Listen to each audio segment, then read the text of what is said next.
కరుణా సంపూర్ణమైన దేవ, కృపోన్నతుడైన మా తండ్రి, నీ పరిశుద్ధ ఘనమైన నామానికి వందనాలు.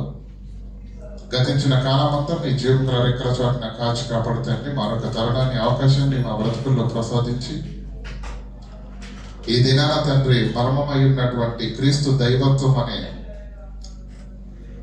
ఈ ఆలోచనాత్మకమైనటువంటి తండ్రి ఆరాధనలో నీ పిల్లలుగా మా అందరినీ తండ్రి వాక్యం ముందు ప్రణమిల్లే భాగ్యాన్ని ఇచ్చినందుకు వందనాలు. విన్న మాటలు విడిచిపెట్టి వారం కాకుండా విన్న మాటల్లోని ఆంతర్యాన్ని గ్రహించి మా బ్రతుకులను సరిచేసుకుని నీ నామాన్ని మహపరిచే పిల్లలుగా బ్రతుకుతూ సారవంతమైన భక్తి జీవితాన్ని కలిగి ఉంటున్నట్లు కృపను అనుగ్రహించవలసిందిగా వేడుకుంటూ ఘనత, మహిమ, ప్రభావాలు నీ నామానికి ఆరోపిస్తూ క్రీస్తు నామని ప్రార్థనకు వేడుకుంటున్నాం మా పరమ తండ్రి. ఆమేన్. ప్రియులారా, మర్మమై ఉన్నటువంటి క్రీస్తు దైవత్వం. మర్మం అంటే మరుగై ఉన్నది, కనిపించనిది కదా, తెలియనిది. మిగతా పదం ఏంటి? దైవత్వం. క్రీస్తు దైవత్వాన్ని గురించి మనం ఆలోచన చేస్తే ఏంటి? మర్మమై ఉన్న క్రీస్తు దైవత్వం. ఈ అంశంలోనికి మనం వెళ్ళడానికి ముందు ఒక్కసారి సమాధిని మనం ఆలోచన చేయగలిగితే ప్రియులారా, క్రీస్తును నమ్ముకున్న క్రైస్తవులు అందరూ నమ్ముకున్నది ఒకే క్రీస్తును, అందరి చేతుల్లో ఉన్నది ఒకే బైబిల్, కానీ క్రైస్తవ్యం మాత్రం ఒక్కటిగా లేదు. బైబిల్ వాక్యాన్ని మనం ఒకసారి దయచేసి చూడగలిగితే కీర్తనల గ్రంథము 119వ అధ్యాయము 140వ వచనాన్ని మనం చదవగలిగితే,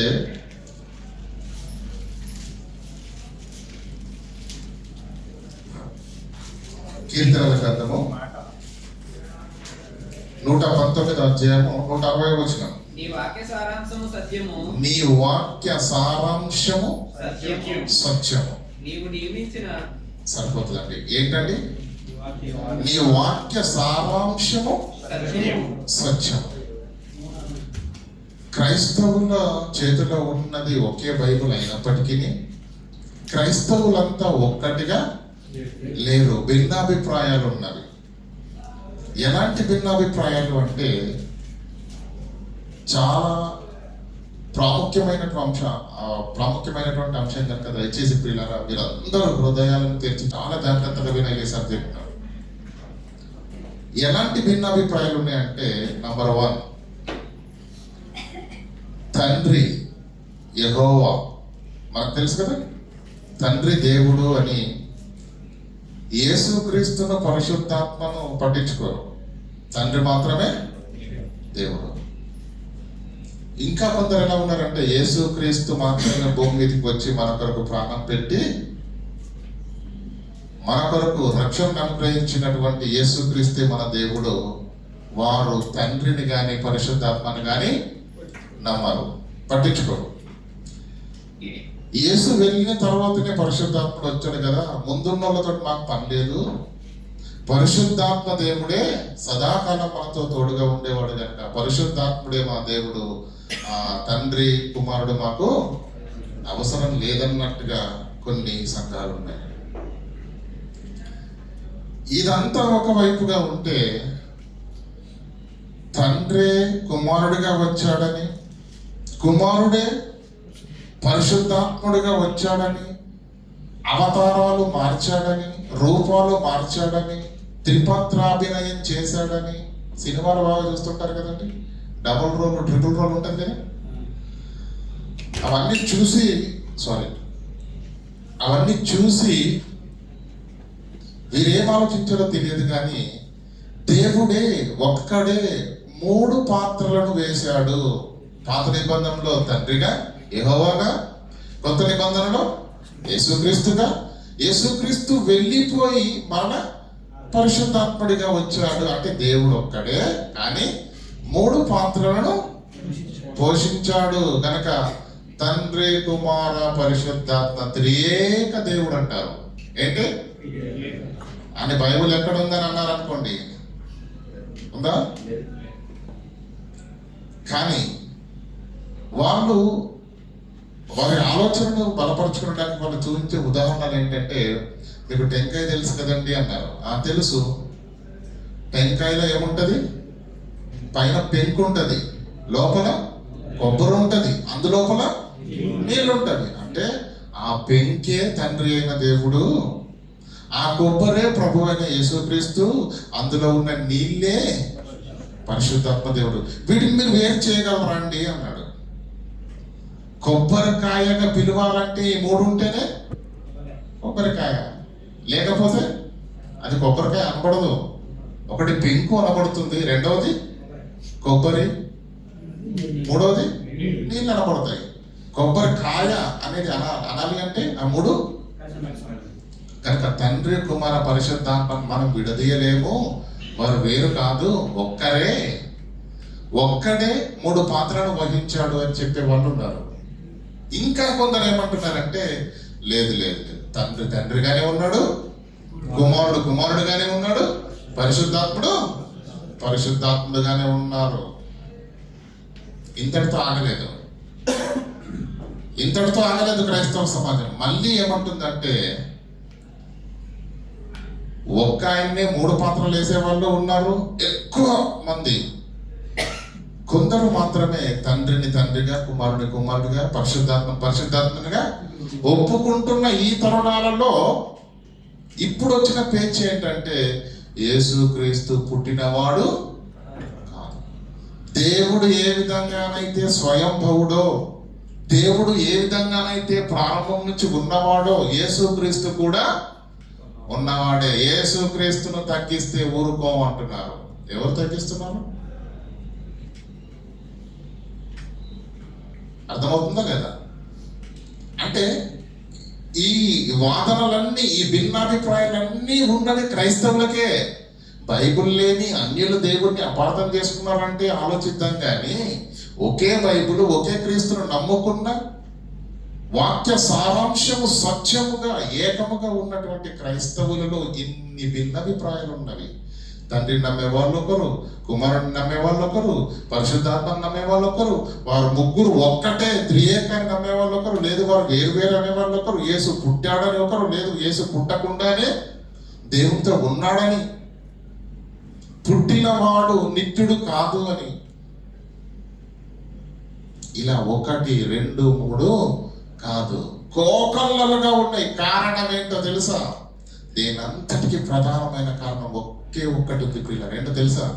నీ వాక్య సారాంశము సత్యము. వాక్యం సారాంశము సత్యము. అది ఒక్కటిగానే ఉంది, అది ఒకదాన్నే సూచిస్తుంది. 4 తలకాయలు 4 నాలుకలు దానికి లేవు. ఒకే భావం, ఒకే తాత్పర్యం, ఒకే సమాధానం బైబిల్లో ఉంది. కానీ ఆ వాక్యాన్ని గౌరవించే స్థితిలో క్రైస్తవ సంఘాలు లేవు. వాక్యాన్ని విలువనిచ్చే స్థితిలో క్రైస్తవ సంఘాలు లేవు. వాక్యమే ప్రామాణికము, వాక్యంలో ఏమున్నదో అదే ఫైనల్ అనే స్థితిలో క్రైస్తవులు లేరు. ఒకవేళ ఈ భావన వాళ్ళకుంటే ప్రియులరా, ఈ భిన్నాభిప్రాయాలు ఉన్న వాళ్ళందరూ అతడు కూర్చుంటారు. నాయన నీది కాదు, నాది కాదు, బైబుల్ ఏం చెప్పింది అదే రైట్, అదే ప్రామాణికం, అదే సత్యము, దానికి తలదించుతాం అన్న భావన ఉంటే ప్రియులారా, క్రైస్తవ్యాన్ని సంస్కరించడానికి ఎంతో పెద్ద కష్టమైన పని కాదు. కానీ వాళ్ళు వాక్యానికి విలువివ్వరు, వాక్యాన్ని ప్రామాణికంగా ఎంచరు. బైబుల్లో ఏదైనా ఉండనివ్వండి, మా సంఘం, మా పెద్దయ్య గారు చెప్పారు కనుక ఇలాగే. సంఘానికి ఒక సిద్ధాంతం, సంఘానికి ఒక శైలి. బైబుల్ అయినా ఉంది, ఇలా చేయకూడదు, అవసరం లేదు బైబుల్. మా సంఘము, మా సిద్ధాంతం. ఎవరి సంఘాలలో వారి సిద్ధాంతాలు, వారి శైలి విధానాలు ఉన్నాయి తప్ప ప్రపంచంలో ఉన్న ఈ సంఘాలన్నీ క్రీస్తు బోధ సారాన్ని ఎంచుకొని నడుపుతున్న సంఘాలు చాలా తక్కువ. అందుకే ఆ సంఘాలలో వాక్యానికి విలువ లేదు, ఆ సంఘాలలో వాక్యాన్ని ప్రామాణికంగా ఎంచరు. వాక్యము చెప్పినదే ఫైనల్ అనే స్థితిలో వాళ్ళు లేరు. కనుకనే వారి హృదయాల్లో పుట్టిన సొంత ఆలోచనలతో మమేకమై వారు చదవక వాక్యాన్ని వారికి అర్థమైనది బోధిస్తున్నారు కనుక ఈరోజు సమాజంలో భిన్నాభిప్రాయాలు వచ్చాయి పిల్లరా, భిన్నాభిప్రాయాలు వచ్చాయి. ఈరోజు అలా అనేకమైన భిన్నాభిప్రాయాలు ఉన్నవి. అందులో అతి ప్రధానంగా క్రైస్తవ సమాజపు పునాదులను కదుపుతున్నదే క్రీస్తు దైవత్వాన్ని గురించిన వివాదం. క్రీస్తు దైవత్వాన్ని గురించిన వివాదం. క్రీస్తు దేవుడు కాదు అని కొందరు, క్రీస్తు దేవుడే అని కొందరు. ఇంతకీ క్రీస్తు దేవుడా కాదా? క్రీస్తు పుట్టినవాడా, ప్రారంభం నుంచి ఉన్నవాడా? ఏది సత్యం? దేన్ని నమ్మాలి? దీని సంపూర్ణ అవగాహన ఈరోజు మనము నేర్చుకునబోతున్నాం ప్రియులారా. మరొక్కసారి చదవండి కీర్తనల గ్రంథం 119 అధ్యాయం 160 వచనం. నీ వాక్య సారాంశము సత్యము.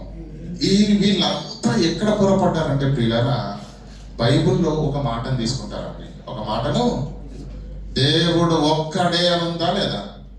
ఉందా? కనుక ఒకే ఒక దేవుడు, మిగతా దేవుడు కాదు. ఈయన ఇలా వెళ్ళిపోతున్నాడు. యేసుక్రీస్తు రాయబడినటువంటి ఒక మాటను తీసుకొని ఇది ఇక ఇలాగే వెళ్ళిపోతున్నారు. కానీ వాక్య సారాంశము సత్యము. వాక్యాన్ని 66 పుస్తకాలలో మనం ఏ వాదన చేసినా, ఏ వాదనను ప్రతిపాదించినా, అది మిగతా ఉన్న 66 పుస్తకాల్లో ఉన్న ప్రతి లేఖనాలతో సమాధాన పడాలే తప్ప వ్యతిరేకించడానికి వీలు లేదు. వాక్య సారాంశము అంటే ఒక మాట తీసుకోకూడదు. 66 పుస్తకాల్లో ఉన్న ఏ మాట దీంతో యాంటీగా ఉండటానికి వీలు లేదు. దీనితో ఏకీభవించాలి, సమాధాన పడాలి. అలాంటి వాదన అయితే వాక్యం అంగీకరిస్తుంది. అర్థమవుతుందా? యెషయా గ్రంథము 28వ అధ్యాయం 13వ వచనం చదువుకుందాం. యెషయా గ్రంథం 28వ అధ్యాయం 13వ వచనం.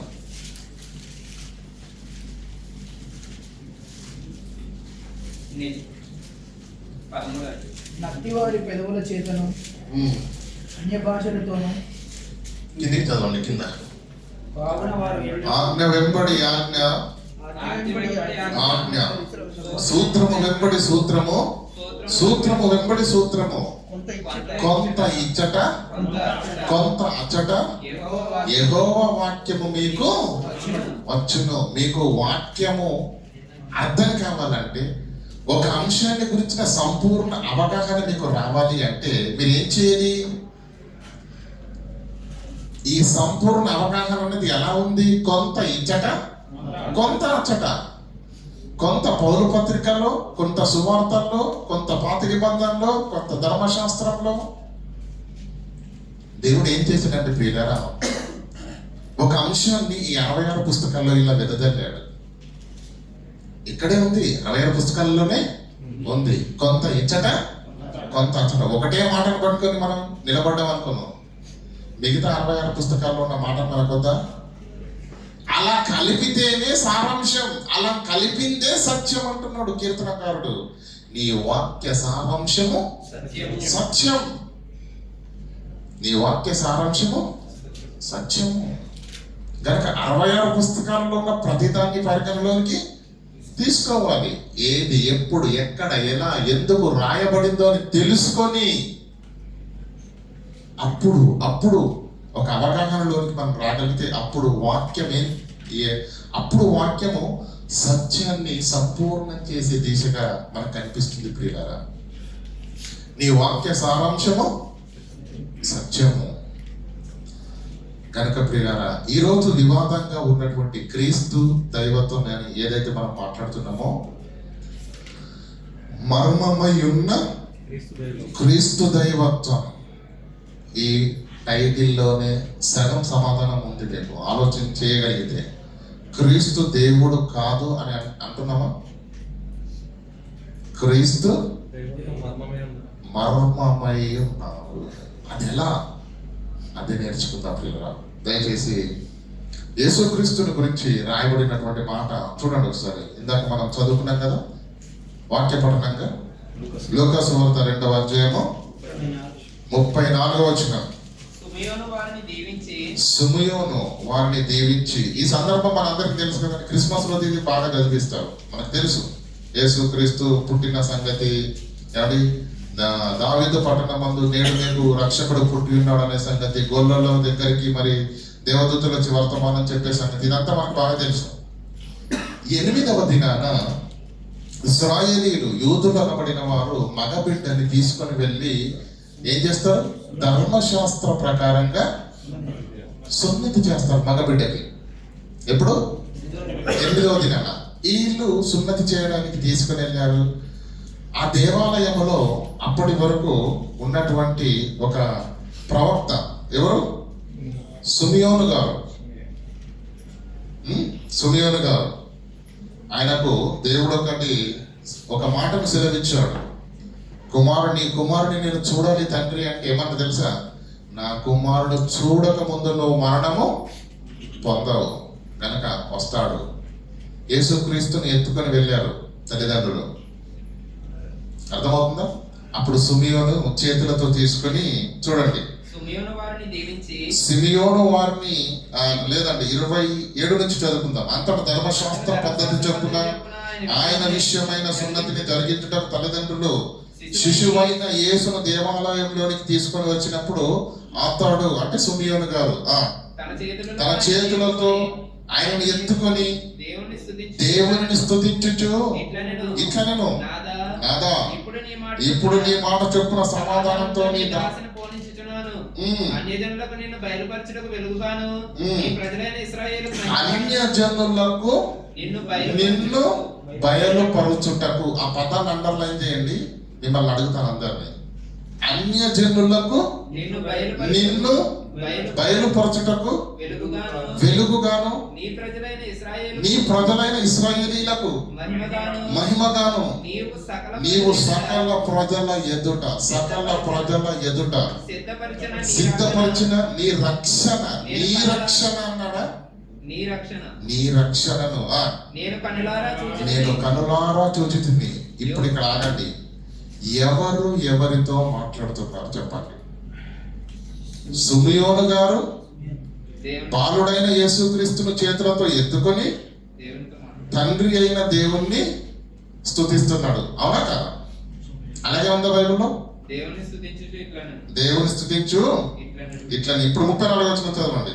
సుమియోను వారిని దీవించి ఇదిగో అనేక హృదయాలోచనలు బయలుపడినట్లు ఇశ్రాయేలులో అనేకులు పడుటకును తిరిగి లేచుటకును. అంటే యేసుక్రీస్తు జీవితం ఎలా ఉండబోతుందో అనేది బాల్యంగా ఉన్నప్పుడే సుమియోను ప్రవక్త కదండి, భవిష్యత్తుని చెప్పేస్తున్నాడు. ఏమని? ఈ బిడ్డ పెరిగి పెద్ద అయిన తర్వాత ఎలా ఉంటుందో తెలుసా? సమాజంలో ఈయన వలననే అనేకులు పడిపోతారు, ఈయనను చూసే అనేకులు తిరిగి లేస్తారు. అర్థమవుతుందా? వివాదాస్పదకమైన గురుతుగా ఈయన నియమించబడి ఉన్నాడు. ఎలా ఉందండి యేసుక్రీస్తు గురించి? ఈయన నియమింపబడడం ఎలా నియమింపబడ్డాడట? వివాదాస్పదమైన గుర్తుగా. అంటే ఏది తేలదు, ఏది అర్థం కాదు. అలాంటి పరిస్థితులు ఉన్నాయి యేసు జీవితంలో. ఒకసారి మనం ఆలోచన చేద్దాం. యోహాను సువార్త 7వ అధ్యాయం 40వ వచనం చదవండి. యోహాను సువార్త 7వ అధ్యాయము 40వ వచనం. జనసమూహంలో కొందరు ఈ మాటలు విని, దయచేసి అందరూ తీయండి. 7:40. జనసమూహంలో కొందరు ఈ మాటలు విని, జనసమూహములలో కొందరు ఈ మాటలు విని, నిజముగా ఈయన అంటే జనసమూహం ఉంది, అక్కడ యేసుక్రీస్తు ప్రభుల వారు ఉన్నాడు, చక్కగా బోధ చేశాడు. బోధ విన్న తర్వాత వారి రియాక్షన్ ఏంటో చెప్తున్నాడు అక్కడ. కొందరు అంటే యేసు చెప్పిన మాటలు విన్న కొందరు ఏం మాట్లాడుతున్నారు చూడండి. నిజముగా ఈయన ఆ ప్రవక్తయే అనిరి. మరికొందరు ఏమంటున్నారంట? ఈయన క్రీస్తే అన్నాడంట. మరికొందరు ఏమి యేసు క్రీస్తు గలిలయ నుండి వచ్చునా, క్రీస్తు దావీదు సంతానంలో పుట్టి దావీదు ఉండిన బెత్లెహేమనబడు గ్రామంలో నుండి వచ్చునని లేఖనము చెప్పుటలేదా అని. కాబట్టి ఆయనను గూర్చి జనసమూహములలో భేదము పుట్టెను. ఏమంటే యేసుక్రీస్తు బ్రతికున్నప్పుడు యేసుక్రీస్తుతో ఉన్న సమకాలికులకు ప్రత్యక్షంగా చూస్తున్నారు, ప్రత్యక్షంగా ఆయన మాటలను వింటున్నారు. వాళ్ళకి ఎలా అర్థమయ్యాడు యేసుక్రీస్తు? కొందరికేమో ఆ ప్రవక్తగా, కొందరికేమో క్రీస్తుగా, కొందరికేమో ఈయన క్రీస్తు ఏంటి, ఈయన క్రీస్తు ఏంటి? గలిలయ నుంచి ఎవరైనా వస్తారా మంచివాళ్ళు? అది మన మహారాజు అయిన దావీదు ఉన్న ఊర్లో నుంచి వస్తారా అని ఇంకొందరు అనుకుంటున్నారు. ఇంకేమనుకుంటారట? దావీదు ఉండిన బెత్లెహేము గ్రామంలో నుండి వచ్చునని లేఖనము చెప్పును. అంటే లేఖనాలలో ధర్మశాస్త్రంలో ఇలా ఉంది కదా వస్తాడని. అంటే యేసును అర్థం చేసుకున్న వాళ్ళు కనిపిస్తున్నారు, యేసును అపార్థం చేసుకున్న వాళ్ళు వివాదాస్పదమైన గుర్తుగా ఆయన నియమింపబడ్డాడు. ఆయన అందరికీ అర్థం కాడు, కొందరికి అర్థమవుతాడు, కొందరికి అపార్థమవుతాడు. ఆలోచించిన వాళ్ళకు అర్థమవుతాడు, ఆవేశపడ్డ వాళ్ళకు అపార్థమవుతాడు. మీ అందరికి అర్థం కావడం మంచి ఎగ్జాంపుల్ చెప్తాను. పచ్చకామర్లు ఉన్నవాడికి మీద పూర్తి చేయాల్సిన అవసరం లేదు. చెప్పండి, లోకమంతా లోకం పచ్చగా ఉందా? కళ్ళు పచ్చగా ఉన్నాయి, అలా కాదా? గనక ప్రియులారా, యేసును అర్థం చేసుకోవాలన్న దృష్టి ఉంటే నువ్వు మోకరించి దేవుడిని వెతకలాడగలిగితే, బైబిల్ను చదవగలిగితే అద్భుతంగా దేవుడు అర్థమవుతాడు. కానీ కొంతమంది ఉన్నారు, పని పాట లేదు వాళ్ళకి, ఎప్పుడు ప్రొద్దున లేచి నుంచి సాయంత్రం వరకు క్రీస్తు పైన ఏమంటే బైబిల్ పైన బురద తెలుతూ బ్రతకడమే వాళ్ళ యొక్క పని. అలాంటి వాళ్ళు చదువుతారు కూర్చొని, నీకు తెలుసో తెలియదు, నీకంటే ఎక్కువ చదువుతారు వాళ్ళు బైబిల్, నీకంటే ఎక్కువ చదువుతారు. 100% చెప్తున్నారు, నీకు తెలియని వచనం వాళ్ళకు 100 తెలుసు. కానీ వాళ్ళు తప్పు వెతకటానికి దొరుకుతాడా యేసుక్రీస్తు? అర్థమవుతాడా? అర్థం కాడు ప్రియులారా. సమకాలికులకి అర్థం కాలేదు, కొందరికి అర్థమయ్యాడు, కొందరికి అపార్థమయ్యాడు. యోహాను సువార్త 9:16 కాగా పరిసయ్యులలో కొందరు ఈ మనుషుడు విశ్రాంతి దినమున ఆచరించుట లేదు గనుక దేవుని యొద్ద నుండి వచ్చిన వాడని కాదనిరి. మరికొందరు పాపి అయిన మనుష్యుడు ఇలాంటి సూచక క్రియలు ఎలాగో చేయగలడనిది. ఇట్లు వారిలో భేదము పుట్టెను. యేసుక్రీస్తు ఏం చేస్తున్నాడట? విశ్రాంతి దినాన్ని పాటించలేదంట. విశ్రాంతి దినాన్ని పాటించకపోవడం అంటే ఏంటి? విశ్రాంతి దినాన్ని ఏ పని చేయకూడదు. ఏ పని చేయకూడదంటే వ్యాపారం చేయకూడదు, ఏ పని చేయకూడదంటే ఉద్యోగం చేయకూడదు, ఏ పని చేయకూడదంటే దేవుని ఆరాధనను పక్కన పెట్టి లోకంలో ఉన్న ఏమండి సండే దేవుని పని, మిగతా 6 రోజులు మన కడుపు మండే పని, అంతే కదా. సండే మాత్రం దేవుని పనిలో ఉండాలి. కానీ ఈరోజు ఏమైపోయింది? ఇలా మనం కరెక్ట్గా ఉండాలని దేవుడు ఆజ్ఞగా రాయించాడు. పరిశుద్ధ దినముగా మీరు దీన్ని ఆచరించాలి. ఎంత భయంతో ఉండాలి చూడండి. కానీ యేసుక్రీస్తు ఏం చేశాడంటే పరిశుద్ధ దినాన్న ఒక్కడు కుష్ఠరోగితో ఉన్నాడు, అతన్ని స్వస్థపరిచాడు. ఏ పని చేయొద్దని దేవుడు ధర్మశాస్త్రంలో రాశాడు. నువ్వేం చేసినావు? పని చేసినావు, స్వస్థపరిచావు. అది వాళ్ళ బాధ. అప్పుడు యేసుక్రీస్తు ఏమన్నాడు? నీకు 100 గొర్రెలు ఉంటే దాంట్లో ఒక గొర్రె గోతులో పడితే నువ్వు దాన్ని తీయవ విశ్రాంతి దినం అంటే తీయకపోతే చచ్చిపోద్ది కదండి అన్నాడు.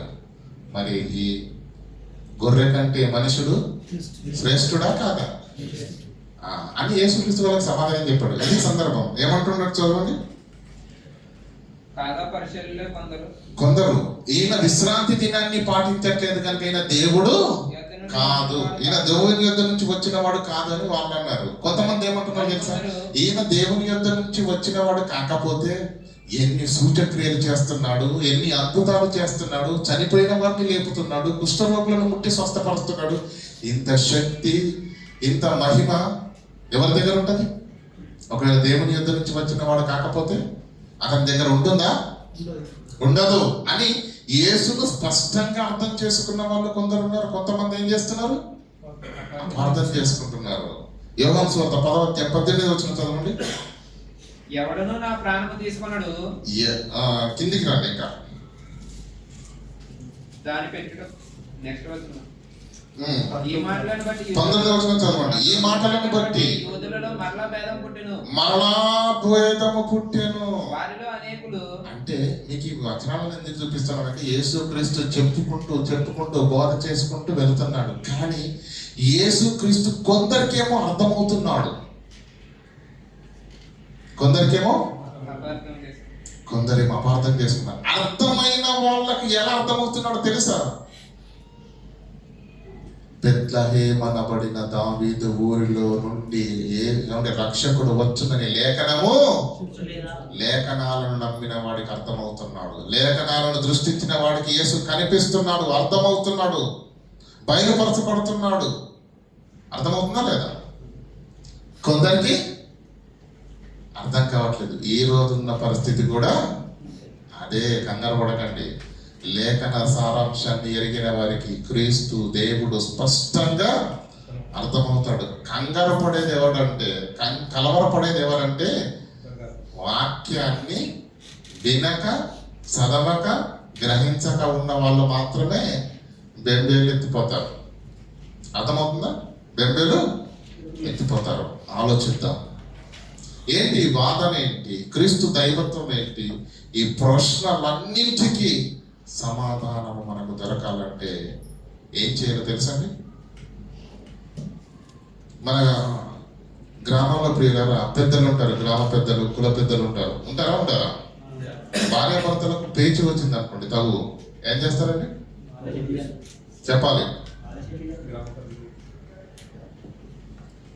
ఆ పెద్దల దగ్గరికి తీసుకొని వెళ్ళి, అయ్యా మీరు న్యాయం చెప్పండి అంటే ఏం చేస్తారు? ఏం చెప్తారు? చెప్పండి. చెప్తారా? అసలు ముందేం జరిగిందో, కథ ఎక్కడ ప్రారంభమైంది, నువ్వేమన్నావు, ఆవిడేమంది, ఏం జరిగింది, ఎలా, పూర్వపరాలన్నీ మనకు తెలిస్తే అప్పుడు వాళ్ళు. కనుక ప్రియులారా, ఈరోజు 1 కాదు 2 కాదు 100 ప్రశ్నలు వచ్చినా సరే ప్రారంభం తెలిసిన వాడికి అవన్నీ పెద్ద లెక్క కాదు. అది ఆ ప్రారంభం మీకు తెలిస్తే, ఆ మూలం మీకు తెలిస్తే, ఆ మర్మం మీకు తెలిస్తే, ఈరోజు మీకు తలెత్తుతున్న ప్రశ్నలన్నీ ప్రశ్నలే కావు. ప్రతి సమాధానం మీ దగ్గర ఉంటుంది. కనుక ప్రియులారా, ఆలోచన చేద్దాం. దేవుని యొక్క ఆంతర్యాన్ని ఆలోచిద్దాం. ఈ దైవత్వాన్ని గురించిన వివాదమే కానీ, నిత్యత్వాన్ని గురించిన వివాదమే కానీ, ఒక్కరా 3 పాత్రలు వేసిన సమస్తానికి సమాధానం దొరుకుతుంది ప్రియులారా. సమస్తానికి సమాధానము దొరుకుతుంది. ఎప్పటి నుంచి ఆలోచించాలి, ఎక్కడి నుంచి ఆలోచించాలి? ఆలోచిద్దాం. దేవుడు ఒక్కడే. ఉందా బైబిల్లో అన్నమాట? ఎఫెసీలకు రాసిన పత్రిక 4వ అధ్యాయం 6వ వచనం.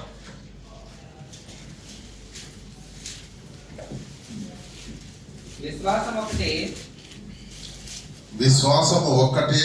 5వ అధ్యాయం. ప్రభువు ఒక్కడే. విశ్వాసము ఒక్కటే. బాప్తిస్మం ఒక్కటే. అందరికీ తండ్రి అయిన దేవుడు ఒక్కడే. ఇశ్రాయేలీయుల గురించి మనం ఆలోచించినప్పుడు ప్రియులారా, పాత నిబంధనలు అనేక సార్లు ఏమని రాయబడుతుందో తెలుసా? నేను తప్ప వేరొక దేవుడు లేడు, నేనే దేవుణ్ణి, యెహోవాను, నేను తప్ప వేరొక దేవుడు లేడు. కొత్త నిబంధనలు కూడా మనం ఏం చూసాము? అందరికీ తండ్రి అయిన దేవుడు ఒక్కడే. దేవుడు ఒక్కడే. దేవుడు ఒక్కడే. ఆ దేవుడు ఒక్కడే అని రాయబడిన ఆ పదం దగ్గర ఏం రాయబడింది? ప్రభువు ఒక్కడే, విశ్వాసము ఒక్కటే, బాప్తిస్మము ఒక్కటే. చూసారా, దేవుడు ఒక్కడే అని అన్నాడు. మళ్ళీ తర్వాత ప్రభువు కూడా, ప్రభువు వేరు, తండ్రి అయిన దేవుడు వేరు, ప్రభువు వేరుగా మీకు కనిపిస్తున్నారా లేదా? మాట్లాడండి కదా. అయితే మనం ఆలోచన చేయగలిగితే ప్రియులారా, ప్రారంభంలోనికి వెళ్ళాలి, మూలాల్లోనికి వెళ్ళాలి. ఏమండి, మన పంటలు వ్యవసాయం చేసే వాళ్ళం కదా మనం అంతా. ఇండియా ప్రాంతంలో వరికి కానీ మొక్కజొన్న కానీ ఏదైనా ఒక పంటకు రోగం వచ్చిందనుకోండి, ఏమండి ఎక్కడికి వెళ్తారు?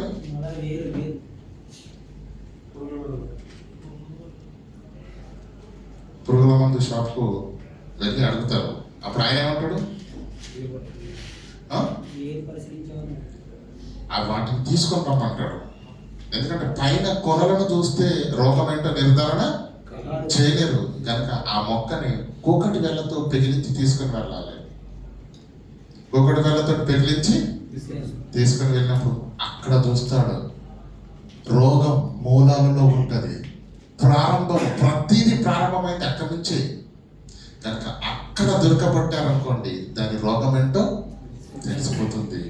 ఈ రోజు మన ప్రశ్నలన్నింటికీ ఇప్పుడు ఏమండి ఎక్కడ సమాధానం ఉంది?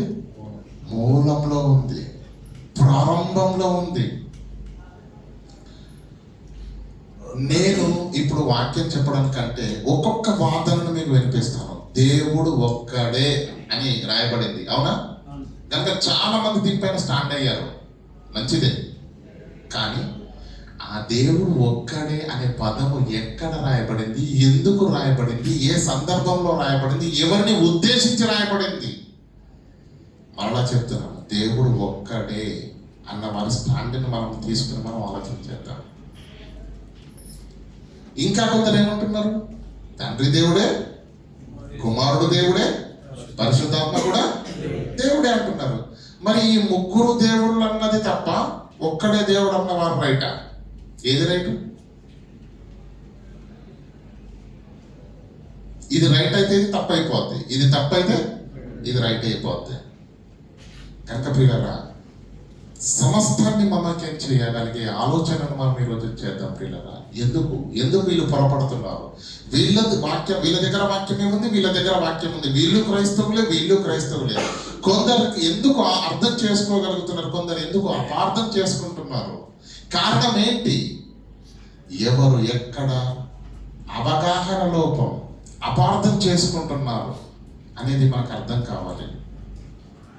కనుక ప్రియులారా, క్రైస్తవులుగా ఏ సంఘమైనా పర్లేదు, ఏ డినామినేషన్ అయినా పర్లేదు, ప్రతి ఒక్కరు ముక్త కంఠంతో ఒప్పుకునేది దేవుడు ఒక్కడా కాదా?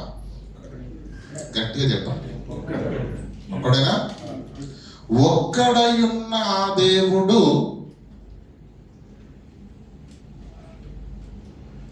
సృష్టిని చేయాలి, అవునా? దేవుడు ఒక్కడే. దేవుడు ఒక్కడే అయినప్పుడు యేసుక్రీస్తు గురించిన ఉనికి కానీ పరిశుద్ధాత్మను గురించిన ఉనికి కానీ లేదనుకోండి. ఫర్ ఎగ్జాంపుల్ చెప్తున్నాను మీకు అర్థం కావడానికి, అసలు గొడవే లేదు. గొడవ ఎక్కడొచ్చింది? ఒక్కడే అని వాక్యంలో ఉంది. మళ్ళీ అదే వాక్యంలో ఏమని ఉంది? యేసుదేవుడు అనే ఉంది కదా. ఇప్పుడు వీళ్ళ బాధ ఏంటంటే ఒక్కడ రాయబడింది కదా అక్కడ. మరి ఇక్కడ కౌంట్ చేస్తే ఎంతమంది అవుతున్నారు? 2 అవుతున్నారు, 3 అవుతున్నారు. కనుక ఇది కుదరదు. కనుక వీళ్ళని ఏం చేస్తారు? ముగ్గురిని కలిసి గ్రైండర్లో వేసి మిక్సీ పెట్టేసి ఏమన్నారు?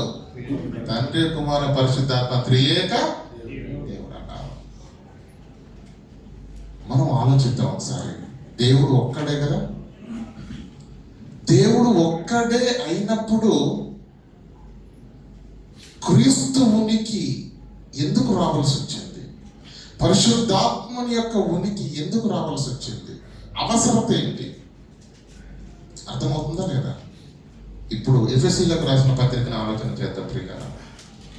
ఎఫెసీలకు రాసిన పత్రిక 1వ అధ్యాయము 4-6 వచనాల మధ్య ఉన్నటువంటి లేఖన భాగాలను మనం ఆలోచన చేద్దాం. ఎట్లనగా తన ప్రియుని యందు తాను ఉచితముగా మనకు అనుగ్రహించిన. దయచేసి ఒక్కొక్క పదాన్ని నేను చెప్తాను, దాన్ని హైలైట్ చేయండి. ఎట్లనగా తన అని రాయబడింది కదా. తను వేరు, తన ప్రియుడు వేరు. తన ప్రియుని యందు తాను ఉచితముగా మనకు తాను ఉన్నాడు, తన ప్రియుడు ఉన్నాడు, మనము ఉన్నాం. అవునా? మనకు ఉచితముగా అనుగ్రహించిన తన కృపా మహిమకు కీర్తి కలుగునట్లు మళ్ళా తన చిత్త ప్రకారమైన దయా సంకల్పము చొప్పున యేసుక్రీస్తు ద్వారా ఆయన ద్వారా తనకు కుమారులుగా. ఎవరు కుమారులుగా? యేసుక్రీస్తు ద్వారా తనకు ఎవరైతను వాక్యాన్ని జాగ్రత్తగా ఆలోచిస్తున్నారా? ఏమంటాడు అక్కడ? ఎట్లనగా తన ప్రియుని యందు తాను ఉచితముగా మనకు అనుగ్రహించిన తన కృపా మహిమకు కీర్తి కలిగినట్లు తన చిత్త ప్రకారమైన దయా సంకల్పము చొప్పున. తన చిత్త ప్రకారమైన దయా సంకల్పం. తన చిత్తం అంటే ఏంటండి? ఇష్టం, ఆలోచన. తన చిత్త ప్రకారమైన దయా సంకల్పం ఒకటి ఉందంట. సంకల్పం అంటే ఆలోచన, డ్రీమ్స్ అంటాం కదా. మనకు కూడా ఉంటాయి. ఏముంటుందండి? ఖచ్చితంగా ఏంటి? G+2 బిల్డింగ్ కట్టాలి. అది మనకు అంతేనే కదా. ఇంకేంటి ఉంటాయా? 10 ఎకరాలు ఖచ్చితంగా కొనాల్సిందే. డ్రీమ్స్, సంకల్పం, ఆలోచన ఉంటుందా? కదా ప్రతి ఒక్కరికి ఏదో ఒక సంకల్పం, ఒక ఆలోచన ఉంటుంది. తన అని రాయబడి చూసారు. ఆ తను ఏమంటాడు? తనకు ఒక దయా సంకల్పం ఉందంట. ఆ సంకల్పాన్ని బట్టి ఏం చేస్తున్నట? యేసుక్రీస్తు ద్వారా తనకు కుమారులుగా స్వీకరించుటకై మనలను ముందుగా తన కోసము నిర్ణయించుకున్నాడు. అర్థమవుతుంది? తెలుగే కదా ఇక్కడ, రైట్? తను ఎవరు? యేసుక్రీస్తు అనే పేరు సపరేట్ గా మనకు కనిపించేసింది. యేసుక్రీస్తు ద్వారా మనలను కుమారులుగా స్వీకరించాలని అనుకున్నాడట. ఆ తనెవరు? ప్రియుడు యేసుక్రీస్తు తన ప్రియుని యందు కదా. తను ఎవరు? తన దయా సంకల్పము వలననే క్రీస్తు ద్వారా మనల్ని కుమారులుగా తీసుకోవాలని అనుకున్నాడట.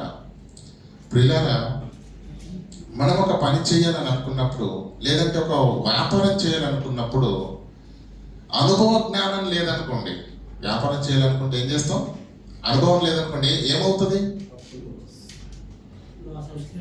వెళ్తాము, పరిగెడతాము, పడిపోతాం.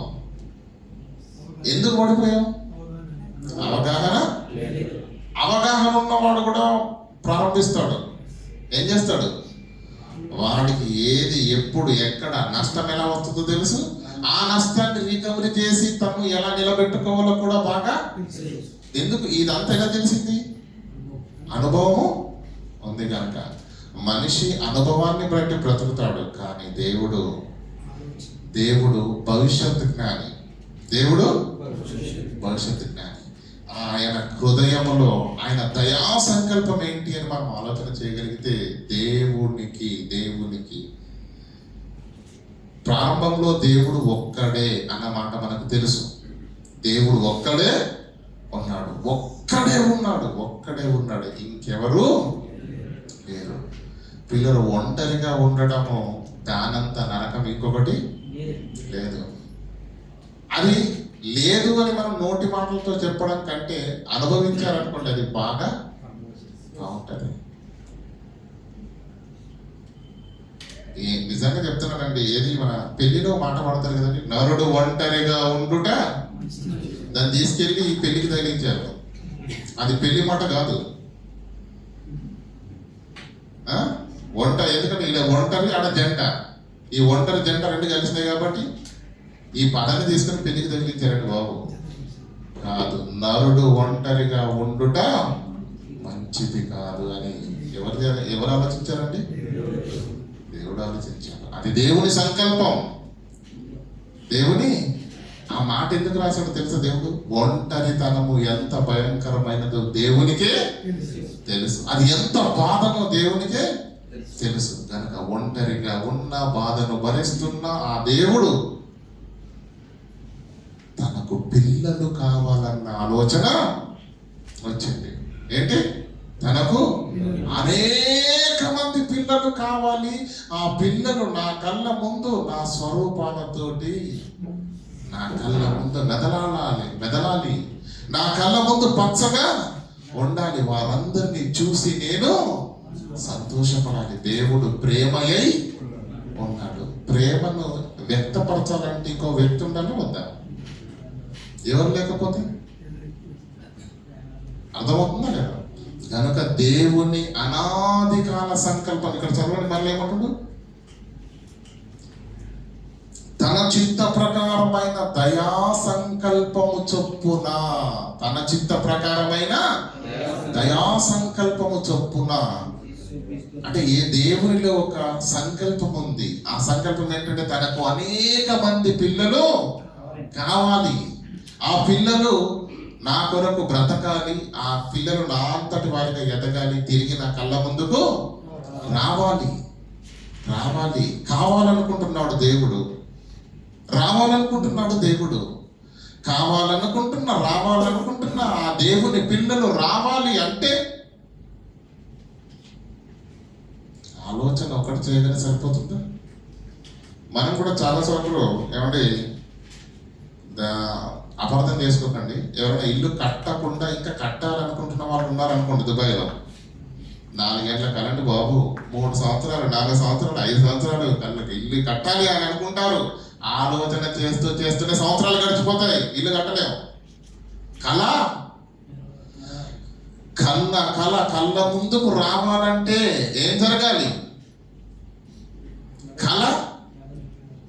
సమయం పట్టదు, ఈజీ. కళ కనడానికి అంటే ఆలోచన చేసుకోవడం ఈజీ. ఆ కళను నెరవేర్చాలంటే డబ్బు కావాలి, నంబర్ 1 కదా, సమయం కావాలి కదా.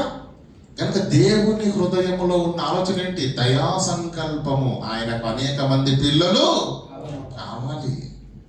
భవిష్యత్తు తిరిగిన దేవుడు కదా, భవిష్యత్తును చూశాడు దేవుడు. పిల్లలను కావాలనుకున్నాము, ఏంటి? ప్రకృతిని చేస్తాడు. ఆ ప్రకృతిని చేసిన తర్వాత మొదటి మనిషే పాపం చేసి దేవుడిచ్చిన మహిమను పోగొట్టుకుంటాడు. మనుషులందరూ మరణ పాత్రుడు అయిపోతారు. మరి ఎలా? నాకు కావాలని నా కోసమే వారిని నేను నిర్ణయించుకొని నేను కంటే వారు ఇప్పుడు ఏమయ్యారు? పాపము చేసి నాకు దూరమయ్యారు, మరణ పాత్రులు అయ్యారు. కనుక ఓహో ఇలా జరుగుతుందా? అయితే ఏం చేయాలి? వీరిని పాపము నుంచి విడిపించే పరిస్థితి కూడా ఆలోచించాలా వద్దా? దేవుడు వీళ్ళు పాపం చేస్తారు, మరణ పాత్రలు అవుతారు. ఆ పాపము నుంచి వారిని విడిపించటానికి సొల్యూషన్ కావాలి. అవునా కదా? పాప శాపము నుంచి విడిపించి తనను ఎడబాసిన తన పిల్లలను మరలా దేవుని వైపున హక్కున చేర్చాలి అంటే ఓకే, ఈ సమస్య ఉన్నది, దీనికి పరిష్కారం కూడా కావాలి. ఇలా భవిష్యత్తును ఆలోచించిన దేవుడు బాగా ఆలోచించాడు. కానీ ఆలోచన ఉంది దేవుని దగ్గర, సంకల్పం ఉంది దేవుని దగ్గర, కానీ దాన్ని ఇంప్లిమెంట్ చేయాలంటే సమస్య ఉంది. దాన్ని కార్యాచరణ చేయాలంటే సమస్య ఉంది. ఏం సమస్య తెలుసా? మొదటి తిమోతికి రాసిన పత్రిక 6వ అధ్యాయము, మొదటి తిమోతి 6వ అధ్యాయము 16వ వచనం. సమీపింపరాని తేజస్సులో మొదటి కొరింథీయులకు రాసిన పత్రిక 6వ అధ్యాయము 16వ వచనం. సమీపింపరాని తేజస్సులో ఆయన మాత్రమే వహించుచు అమరత్వము గలవాడై ఉన్నాడు. శిష్యులలో ఎవడును మొదటి తిమోతి 6వ అధ్యాయము 16వ వచనం. సమీపింపరాని తేజస్సులో సమీపింపరాని తేజస్సులో ఆయన మాత్రమే వహించుచు అమరత్వము గలవాడయ్యున్నాడు. అమరత్వము గలవాడయ్యున్నాడు. మరణము లేనివాడిగా ఉన్నాడు. ఎలా ఉన్నాడటండి? సమీపింపరాని తేజస్సు. సమీపింపరాని తేజస్సు అంటే ఏంటండి? మనకు మానవ శరీరాలు ఉన్నాయి కదండి. ప్రతిదానికి లిమిట్ ఉంది. అర్థమవుతుందా లేదా? ప్రతిదానికి మన కళ్ళు వెలుగును ఎంతవరకు చూడాలో అంతవరకే చూడగలదు. మిట్ట మధ్యాహ్నం సూర్యుని చూడండి, కన్నార్పకుండా ఉంటుందా? బయలు గమ్ముతాయి. ఈ చెవి ఎంత శబ్దాన్ని వినగలుగుతుంది? శబ్దాన్ని డెసిబెల్స్ లో కొలుస్తారు, అంతేనా కదా? అంతకంటే ఎక్కువ శబ్దాలను విన్నాం అనుకోండి, లోపల కర్ణబేరని ఒకటి ఉంటుంది, సున్నితమైనది. అది పగిలిపోయి రక్తం గారి ఇబ్బంది పాలైపోతుంది. అంటే మన కళ్ళు వెలుతురును కొంతవరకే చూడగలవు. మన చెవులు కొంత శబ్దాన్ని వినగలవు. మన నోరు కొంత స్వరాన్ని మాట్లాడగలదు. అంటే మానవ ఆకారంలో ఉన్న మనకు కొన్ని పరిమితులు ఉన్నాయి. ప్రకృతిలోని ఒక వెలుగుని నువ్వు స్పష్టంగా చూడలేవు. సూర్యుడు ప్రకృతిలో ఉన్నాడా? సూర్యుడిని నేను అంటే స్పష్టంగా చూడలేనప్పుడు అది నీకు అర్థమవుతుంది కదా. ఇప్పుడు చదవండి అన్నమాట. సమీపింపరాని తేజస్సులో దేవుని దగ్గరికి వెళ్ళడం అంటే వశం కాదండి బాబు. ఆ తేజస్సును, ఆ మహిమను, ఆ పవిత్రతను, ఆ పరిశుద్ధతను తట్టుకునేంత శక్తి ఎవరి దగ్గర లేదు. అది అంత తేజోమయమైనటువంటి తేజస్సు దేవునిది. సమీపించలేరు.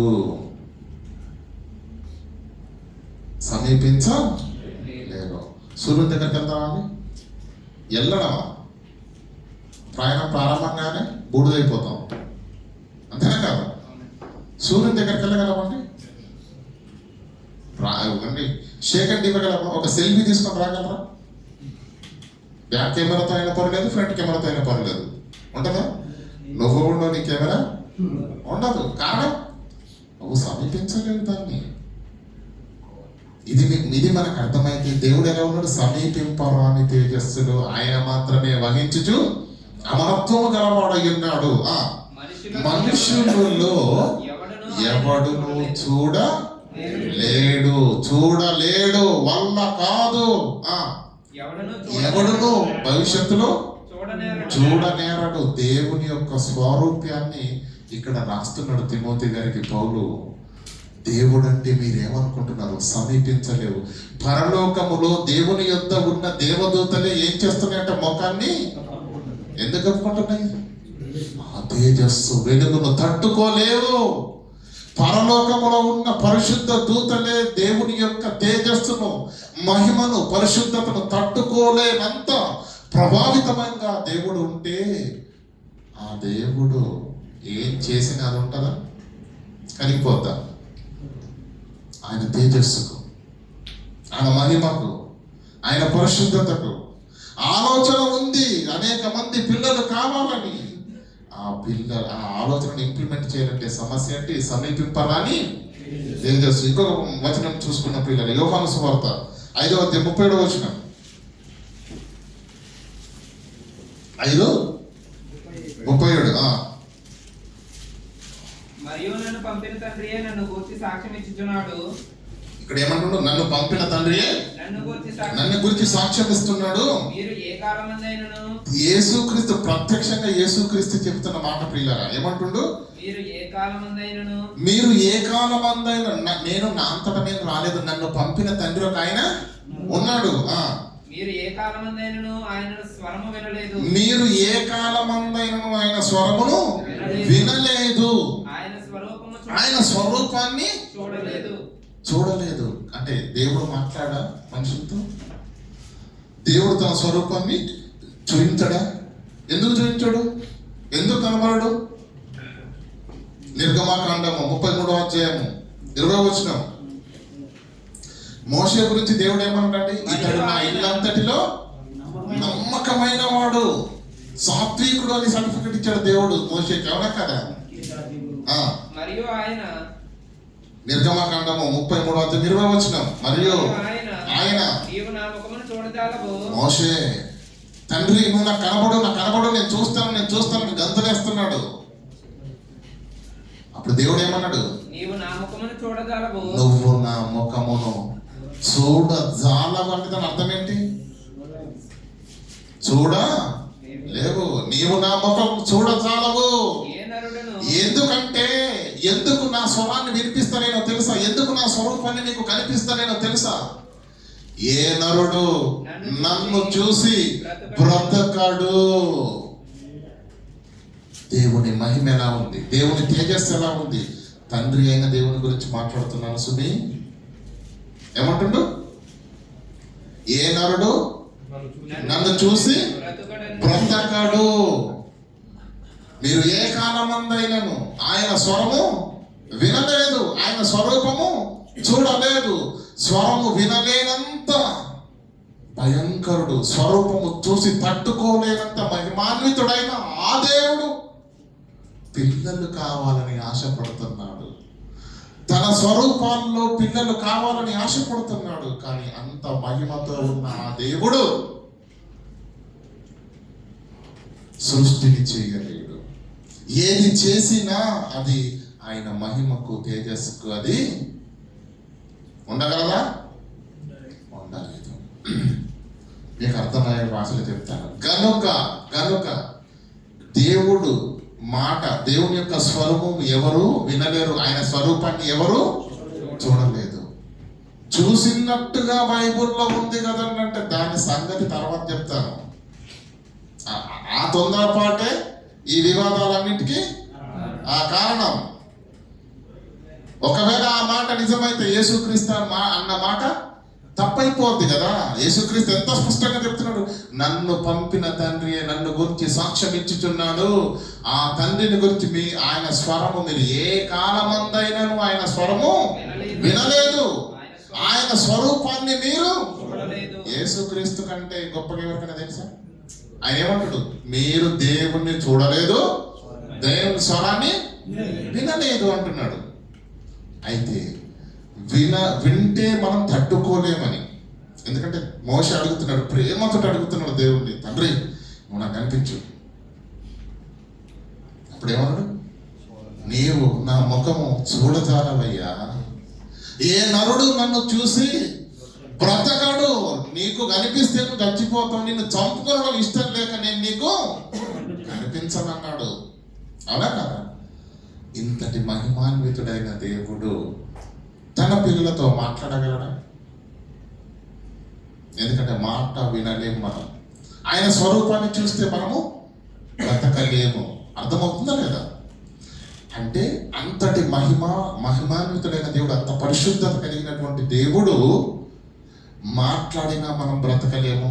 ఆయన స్వరూపాన్ని చూసిన మనము బ్రతకలేనంత మహిమాన్వితుడుగా ఆయన ఉన్నప్పుడు ఆయన ఆలోచన మాత్రం ఎక్కడుంది? ఆయన దయా సంకల్పం ఒకటి ఉంది. అది ఇప్పుడు ఇంప్లిమెంట్ చేయాలంటే ఏం కావాలి? చెయ్యగలిగే సామర్థ్యం ఉన్న ఆ దేవుడు చేయగలడు. కానీ ఆయన తేజస్సును తట్టుకొని నిలబడే సృష్టము ప్రకృతిలో లేదు. అందుకు కారణమైంది యేసుక్రీస్తు యొక్క జననం. పరలోకంలో యేసును దేవుడు కన్నాడు. ఎలా? ఎందుకంటే మన మానవ హృదయాలు, మానవ మైండ్ సెట్ కాబట్టి మనకేం తెలుసు కన్నడం అంటే? స్త్రీ పురుషుడు కదా. పోనీ మనకు తెలిసిన భాషలోనే ఆలోచిద్దాం. కన్నడం అంటే ఏంటి? ఆకారాన్ని కంటుంటారు. అవునా? మీరు ఆలోచించండి. కన్నడం అంటే మనకు తెలిసిన భాషలో మనం ఆలోచన చేయగలిగితే తల్లికి ఏముంది? శరీరం ఉంది, తండ్రికి ఏముంది? శరీరం ఉంది. వీళ్ళిద్దరు ఏం చేశారు? శరీరాన్ని పంచారు. తల్లిదండ్రులకున్న శరీర రక్త మాంసాలను పంచి ఇవ్వడమే కనడం అయితే దేవుడు ఆత్మ అని రాయబడింది యోహాను సువార్త 4:24. అవునా కదా? దేవుడు ఆత్మ కనుక నీవు కనడము, నీకున్న అంటే తల్లికి తండ్రికి ఉన్న రక్త మాంసాలను కనడమే బిడ్డలకు మనం ఇస్తున్నాం కదా. కానీ మనం ఏమి ఇస్తున్నాం? వాళ్ళకి ఆకారాన్ని ఇస్తున్నాం. అవునా కదా? శరీర రక్త మాంసాలను పంచివ్వడమే కనడం అయితే ఆయన ఆత్మస్వరూపిగా ఉన్నాడు. ఆయన ఏం చేస్తున్నాడు? ఆయన కూడా ఏం పంచాలి? ఇప్పుడు ఆత్మనే పంచాలి. తన అఖండమైనటువంటి ఆత్మలో నుంచి విభాగింపబడినటువంటి మరొక ఆత్మ ఎవరు? ప్రభువైన యేసుక్రీస్తు. అందుకే ఏమన్నాడు చూడండి, యోహాను సువార్త 3:16.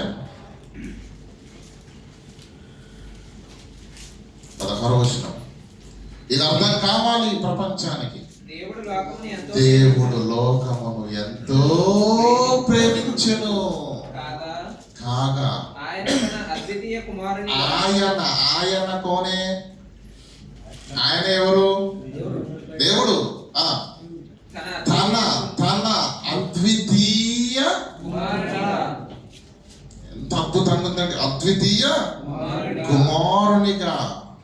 ఎవరిని పంపించాడు లోకానికి? దేవుడు అద్వితీయ కుమారుణ్ణి పంపించి, ఆ అద్వితీయ కుమారుని యందు విశ్వాసం ఉంచు ప్రతివాడు నశింపక నిత్య జీవం పొందున్నట్లు ఆయనను మీకు అనుగ్రహించాడు.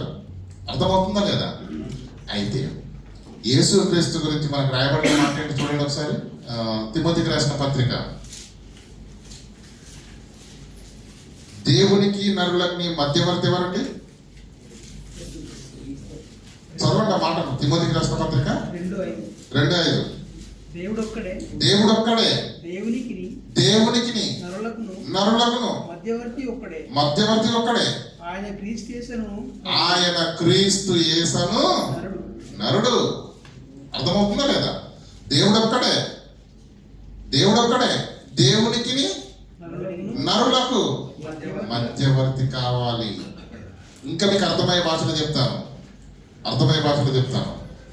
అర్థమవుతుందండి? యేసుక్రీస్తు పుట్టడానికి గల కారణం ఏంటంటే దేవుని సంకల్పాన్ని నెరవేర్చాలి అంటే, ఇంప్లిమెంట్ చేయడానికి దేవుని యొక్క తేజస్సు ఎలా ఉంది? సమీపింపరాని తేజస్సు. ఆయన స్వరూపం చూస్తే ఎవరు బ్రతకరు, ఆయన స్వరము విన్న ఎవరు బ్రతకరు. గనుక తనకు ఈ యొక్క దేవునికున్న ఈ సంకల్పాన్ని నెరవేర్చే మరొకరు కావలసి వచ్చింది. అందుకే దేవుడు ఏం చేశాడు తెలుసా? తన ఆత్మ విభాగించి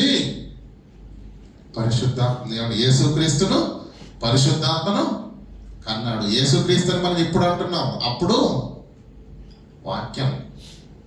అంతేనా? అప్పుడు వాక్యం. చూడండి, కొలసీలకు రాసిన పత్రిక, లేదంటే రోమ పత్రిక 8:4 తీయండి. యోహాను సువార్త 8:4. రోమ 8:4.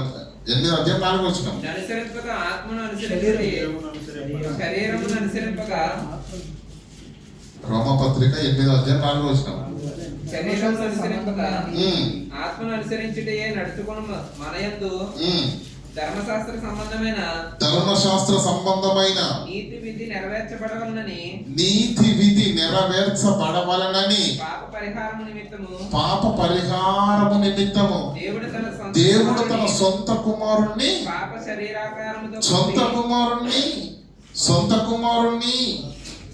అర్థమవుతుందా? అలాగే 32వ వచనం చదవండి.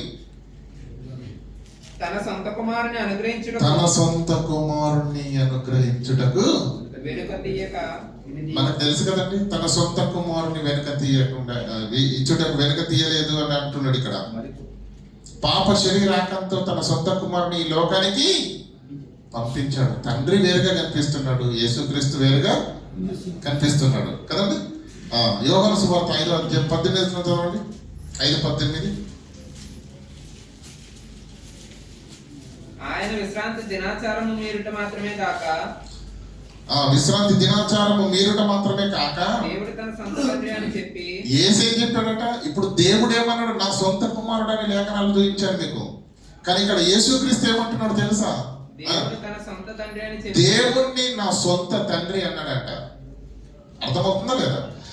దేవుడేమో నా సొంత కుమారుడు అని దేవుడు అంటున్నాడు, యేసేమో నా సొంత తండ్రి అని దేవుడు యేసు అంటున్నాడు.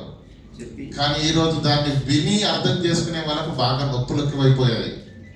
యేసుక్రీస్తు పుట్టినవాడు కాదు.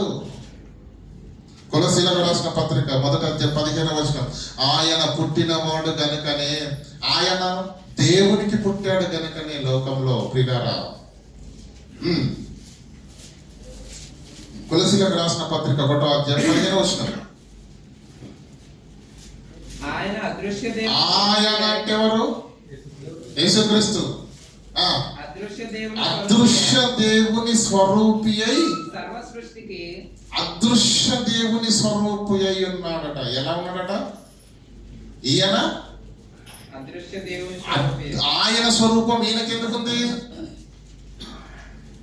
ఆ తండ్రి నుంచి వచ్చినవాడు కాబట్టి. ఆయన అదృశ్య దేవుని స్వరూపి అయి. అదృశ్య దేవుడు ఎవరు? సమీపింపరాని తేజస్సులో ఆయన మాత్రమే వహించుచు అమర్త్వము గలవాడై ఉన్నాడే ఆ దేవుడు, అదృశ్య దేవుడు. ఈయనెవరు? ఈయన ఆ అదృశ్య దేవుని స్వరూపము కలిగిన వాడు. అర్థమవుతుందని? అదృశ్య దేవుని యొక్క స్వరూపమును సర్వ సృష్టికి ఆది సంభూతుడై ఉన్నాడు. సర్వ సృష్టికి ఆది సంభూతుడై ఉన్నాడు. ఆది సంభూతుడై ఉన్నాడు. వద్దాం అక్కడికి. ముందు యేసు పుట్టాడన్నది తెలిస్తే ఆదికి సంభూతుడు ఆయనైనా కాదని మనకు అర్థమవుతుంది. యేసుక్రీస్తు పుట్టాడు. అర్థమవుతుందా లేదా? ఇప్పుడు ఎందుకు పుట్టవలసి వచ్చిందో మీకు అర్థం కావడానికి మంచి ఎగ్జాంపుల్ చెప్తాను. మన ఇండియా ప్రాంతంలో ఇక్కడ కూడా ఉన్నాయి, కానీ తర్వాత చెప్తాను. అంటే మీకు అర్థం కావడానికి చెప్తున్నాను. మన ఇంటి దగ్గర, పల్లెటూళ్ళలో ఉంటాం కనుక మన ఇంటి దగ్గర కరెంటు పోల్ ఒకటి ఉంటుంది, స్తంభం ఉంటుందా? ఉంటుందండి, ఉందా? మన ఇళ్లలోకి వచ్చే కరెంట్ ఏంటి?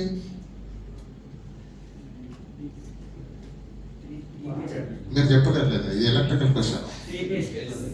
ఎల్ఈడి కరెంట్ అంటారు దీన్ని. ఎల్ఈడి లో వోల్టేజ్ కరెంట్ అంటారు. సబ్ స్టేషన్స్ అనేటివి ఉంటాయి కొన్ని కదా, పవర్ ప్లాంట్స్ చిన్నవి. అక్కడికి వెళ్ళడానికి కూడా అక్కడక్కడ ఎలక్ట్రికల్ స్తంభాలు వేసి తీగలు లాగానే ఉంటాయి. అందులో ఉంది, అందులో కూడా కరెంటే ఉంది. మన ఇంటి దగ్గర ఉన్నటువంటి స్తంభంలో కూడా కరెంటే ఉంది. ఇంకో పెద్ద ఈ ఇనుప కడ్డీలతోటి టవర్లు ఉంటాయండి, పెద్ద పెద్ద ఉంటాయి. ఇక్కడ కూడా ఉన్నాయండి, చూడండి. వెళ్ళేటప్పుడు రోడ్డు మీద వెళ్ళేటప్పుడు చూడండి, పెద్ద పెద్ద. అందులో కూడా ఏముంది? విద్యుత్ శక్తి ఉంది. ఈ శక్తిని తీసుకెళ్లి మన ఇంటి దగ్గర పెట్టారనుకోండి, ఉంటుందా? కారణం ఏంటి? ఇది విద్యుత్తే, అది విద్యుత్తే. మన ఇంటి దగ్గర ఉన్నది కూడా విద్యుత్ శక్తే, వేరేదేమి లేదు అందులో. దీని నీ దగ్గరికి లేదు, నీ ఇంటికి లైట్గా వాడుకోవచ్చు. నీ యొక్క పనిముట్లను ఏమంటే పవర్ను పెట్టి పనిముట్లను, వాక్యూమ్ క్లీనర్ కావచ్చు, వాషింగ్ మిషన్ కావచ్చు, ఏదైనా సరే, ఏసీ కావచ్చు. ఇది అది ఒకటే కరెంట్ అని చెప్పేసి ఈ వైర్ తీసుకొని దానికి తగిలేసాం అనుకోండి, నువ్వే అక్కడ ఏలాడు పడతాయి తప్ప కరెంటు రాదు. కారణం ఏంటో తెలుసా? దాన్ని హెచ్వి అంటారు, హై వోల్టేజ్. ఆ హెచ్వి అనేది ఈ టవర్లు ఉంటాయి కదా, పెద్ద పెద్ద ఎలక్ట్రికల్ టవర్స్, వాటి నుంచి ప్రవహించి పెద్ద పెద్ద పవర్ ప్లాంట్లకి వెళ్ళిపోతుంది. అక్కడ అది ఎంవీగా కన్వర్ట్ అవుతుంది, మీడియం వోల్టేజ్ అవుతుందండి. మీడియం వోల్టేజ్ అయిన తర్వాత అది ట్రాన్స్ఫార్మర్లోకి వస్తుంది. ఆ ట్రాన్స్ఫార్మర్లో నుంచి బయటికి ఇచ్చేది ఎల్వి, లో వోల్టేజ్. ఈ లో వోల్టేజ్ మనం వాడుకోవచ్చు. ఫ్యాను తిరుగుద్ది, ఏసీ కూల్ చేస్తుంది, గ్రైండరు అన్ని పని చేస్తాయి. ఎక్కడ? లో వోల్టేజ్లో. ఇందులో ఉంది విద్యుతే, అందులో ఉంది విద్యుతే, అందులో ఉంది విద్యుత్. ఆ హై వోల్టేజ్ సమీపింపరాని తేజస్సు. ఆ సమీపింపరాని తేజస్సులో ఏసి నడవదు. ఆ సమీపింపరాని తేజస్సులో గ్రైండరు పనిచేయదు. మీకు అర్థమయ్యేటట్టు చెప్పాను కనుక నరులు ఎలా ఉన్నారు?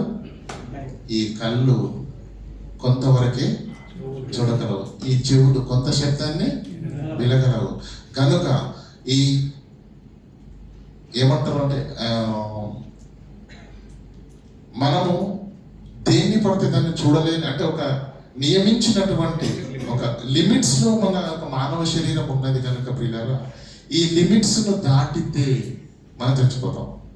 అవునా కదా? దేవుడు ఏమన్నాడు? మోషే, నువ్వు నా ముఖము చూడతావు, నీ కళ్ళు పేలిపోతాయి. నేను చూస్తే, నువ్వు నన్ను చూస్తే ఏ నరుడు నన్ను చూసి బ్రతకడు. కాబట్టి ఆ హై వోల్టేజ్ ఈ లో వోల్టేజ్ గా మారాలంటే మధ్యలో ఏం కావాలి? ఎంబీ కావాలి, మీడియం వోల్టేజ్. అదే ప్రభు అయిన యేసుక్రీస్తు. ఏమన్నది అక్కడ? దేవుడు ఒక్కడే, నరులకు దేవునికి మధ్యవర్తి ఒక్కడే, ఆయనే యేసు క్రీస్తును నరుడు. ఆయన మనుష్యులతోని మాట్లాడగలడు. సమీపింపరాని తేజస్సులో ఉన్న ఆ మహిమాన్వితుని దగ్గరికి కూడా యేసుక్రీస్తు వెళ్ళగలడు. మధ్యవర్తి. ఆలోచన సంకల్పము దేవునిది, కార్యాచరణ చేసింది మాత్రము ప్రభువైన యేసుక్రీస్తు. ప్రభువైన యేసుక్రీస్తు. చూడండి, రోమీలకు రాసిన పత్రిక 5వ అధ్యాయం 4వ అధ్యాయం 17వ వచనం. రోమీలకు రాసిన పత్రిక, తాను విశ్వసించిన దేవుని ఎదుట అనగా మృతులను సజీవులుగా చేయవాడు, లేని వాటిని ఉన్నట్టుగా, లేని వాటిని ఉన్నట్టుగానే పిలిచేవాడు, ఉన్నట్టుగా పిలిచేవాడని, లేని వాటిని ఉన్నట్టుగా పిలుస్తాడట. ప్రియులారా, ప్రకృతిలో ప్రతి దాంట్లో ముగ్గురి పాత్ర ఉంది. తండ్రి పాత్ర ఉంది, కుమారుని పాత్ర ఉంది, పరిశుద్ధాత్మ పాత్ర కూడా ఉంది. మీకు సూటిగా ప్రశ్న ఇస్తాను, టక్కని సమాధానం చెప్పాలి. సృష్టికర్త ఎవరు? క్లారిటీ లేదు, చెప్పాలి. ఎవరు సృష్టికర్త? యెహోవానేనా? ఒప్పుకుంటారా? మాట మీద నిలబడతారా? హెబ్రీయులకు రాసిన పత్రిక 11వ అధ్యాయం 3వ వచనం.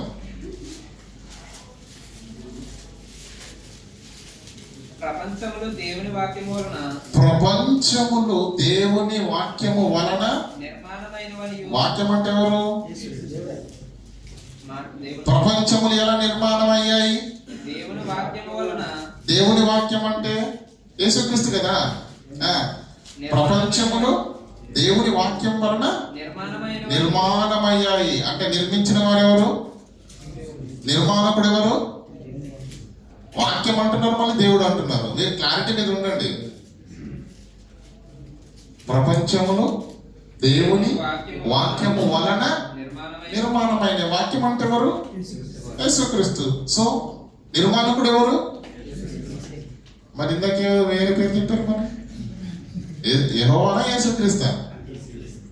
ప్రాబ్లం ఇదే. మనకి ఎక్కడ క్లారిటీ లేదు, ఏ విషయంలో స్పష్టత లేదు. హెబ్రీయులకు రాసిన పత్రిక 1వ అధ్యాయం 2వ వచనం. అంటే వాక్యం, ప్రపంచంలో దేవుని వాక్యం వలన నిర్మాణమైన అనేసరికి మనం కొంచెం కంగారు పడిపోతున్నామేమో. చూడండి ఇక్కడ, ఈ దినముల అంతమందు కుమారుని ద్వారా మనతో మాట్లాడే దేవుడు, ఆయన ఆ కుమారుని సమస్తమునకు వారసునిగా నియమించెను. ఆయన ద్వారా, ఆ కుమారుని ద్వారా ప్రపంచములను నిర్మించాను. చేసింది ఎవరు? మీరు వాక్యం చదువుతున్నారా లేదా? కుమారుని ద్వారా ప్రపంచములను నిర్మించను. నిర్మించిన నిర్మాణకుడు ఎవరు? కుమారుడు. ఆయన ద్వారా చేయించింది ఎవరు? తండ్రి. అర్థమవుతుందా లేదా? మరలా చదవండి ఒకసారి అదే మాట. ఆయన తన కుమారుని సమస్తమునకు వారసునిగా అంటే నియమింపబడిన వారు ఒకరు ఉన్నారు, నియమించిన ఆయన ఒకరు ఉన్నారు. ఇంకా చదవండి. ఆయన ద్వారా ప్రపంచములను నిర్మించాడు. ఆయన ద్వారా ప్రపంచములను అంటే ఇప్పుడు నిర్మాణకుడు ఎవరు? యేసుక్రీస్తునా? ఫుల్ క్లారిటీ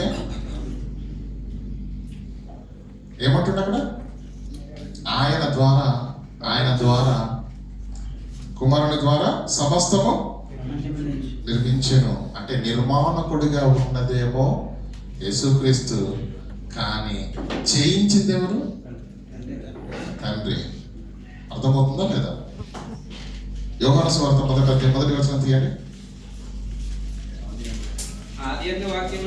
ఆగండి. ఆది యందు వాక్యం ఉండేది. ఏమీ లేనప్పుడే ఇది జరిగింది. తండ్రి అయిన దేవునికి ఆలోచన, దయా సంకల్పము. ఈ ఆలోచనను నెరవేర్చాలంటే కావలసింది జనదైక పుత్రుడు, అద్వితీయ ఏమంటే తన అద్వితీయ పుత్రుడు అని చదువుకున్నాం కదా ఇందాక. కనుక దేవుడు తన ఆత్మను విభాగించుకొని యేసుక్రీస్తును పరిశుద్ధాత్మను శరీర రక్త మాంసాలను పంచడమే కారణమని మనం అనుకుంటే ఆయన ఆత్మస్వరూపి అయి ఉన్నాడు. ఆ ఆత్మని విభాగించాడు. ఆ ఆత్మనే విభాజించాడు. బ్రహ్మాండమైన ఆత్మ ఏమైంది? ఆ ఆత్మలో నుంచి ఒక భాగమే ఎందుకు అయిందిలా? సమీపింపరాని తేజస్సులో ఉన్న ఆయన ఆ దయా సంకల్పాన్ని నెరవేర్చాలంటే వల్ల కాదు. ఆ తేజస్సును తట్టుకుని బ్రతికే సృష్టము ప్రకృతిలో ఏది ఉండదు. కనుకనే అటు దేవునికి ఇటు మనుష్యులకు మధ్యవర్తిగా ఉండే ఒక ఏమండి దేవునికి మరి కార్యాచరణ చేయడానికి కన్నవాడే ప్రభువైన యేసుక్రీస్తు. కానీ ఈరోజు చాలా మంది ఏమంటున్నారంటే మనకుంటుంది కదా లూకాసు వార్త 3:38 వచనంలో, కేనాను ఎనోషుకు, ఎనోషుకు షేతుకు, షేతు ఆదాముకు పుట్టాడు. ఆదాము దేవునికి అంటే దేవునికి మనుషులందరూ దేవునికి కుమారులే. యేసుక్రీస్తు కూడా ఇప్పుడు ఏంటి? కుమారులే. అంటే ఆయన మనం ఒకటేనా? అస్పష్టత లేదు. ఈరోజు వివాదాలు ఎందుకు చెలరేగుతున్నాయి అంటే యేసుక్రీస్తు దేవుడే అని కొందరంటే, ఇంకొక ఆయన ఏమంటుందంటే అరే యేసుక్రీస్తే కాదు ఆయన మనం కూడా దేవునికి కుమారులమే. అంటే నువ్వు ఆయన ఒకటి కాదు. నువ్వు పాప శాపాన్ని పొందుకునేవాడు, సర్వ ప్రపంచాన్ని శాపము నుంచి విడిపించేవాడు ఆయనకు నీకు పొందుకేంటి? నీకు సత్యంతదాన్ని కష్టం చేసిన ఒక ఇల్లు కట్టుకోవడం చేత కాదు. కానీ ఆయన ఏం కట్టాడో తెలుసా? ప్రపంచం అంటే మనకు అర్థం కాదండి. నిజంగా చెప్తాను, శాస్త్రవేత్తలకు మైండ్ బ్లాక్ అయిపోద్ది. శాస్త్రవేత్తలకు కోట్ల నక్షత్రాలను, సూర్యుడిని, చంద్రుడిని, నక్షత్రాలను, గ్రహాలను మనకు అవన్నీ ఏం తెలియదండి. మనకు అవన్నీ తెలియదు. భూమి ఏ వేగంతో పరిగెత్తాలి, నక్షత్రాలు ఏ కక్షలో ఉండాలి, ఎంత దూరంలో ఉండాలి. కాబట్టి ఇల్లు కట్టుకోవాలనుకోండి, ఇల్లు కట్టుకోవాలనుకుంటే మన ఆలోచన, మన ఇష్టం ఉంటుంది కదండి. ఇక కిచెన్ ఇక్కడ ఉండాలి, బాత్రూమ్ ఇక్కడ ఉండాలి, ఇక్కడ హాల్ ఉండాలి, ఇక ఇక్కడ బెడ్రూమ్ ఉండాలి. ఏది ఎక్కడ ఎంతలో ఉండాలో, ఏ సైజులో ఉండాలో అది నీ ఆలోచన. ప్రకృతి శుభ్రంగా తింటున్నాం, పడుకుంటున్నాం. ఉదయానికి వచ్చేసరికి వచ్చేస్తున్నాడు సూర్యుడు. ఎవరు దొరికొచ్చారండి? ఎలా వస్తున్నాడు?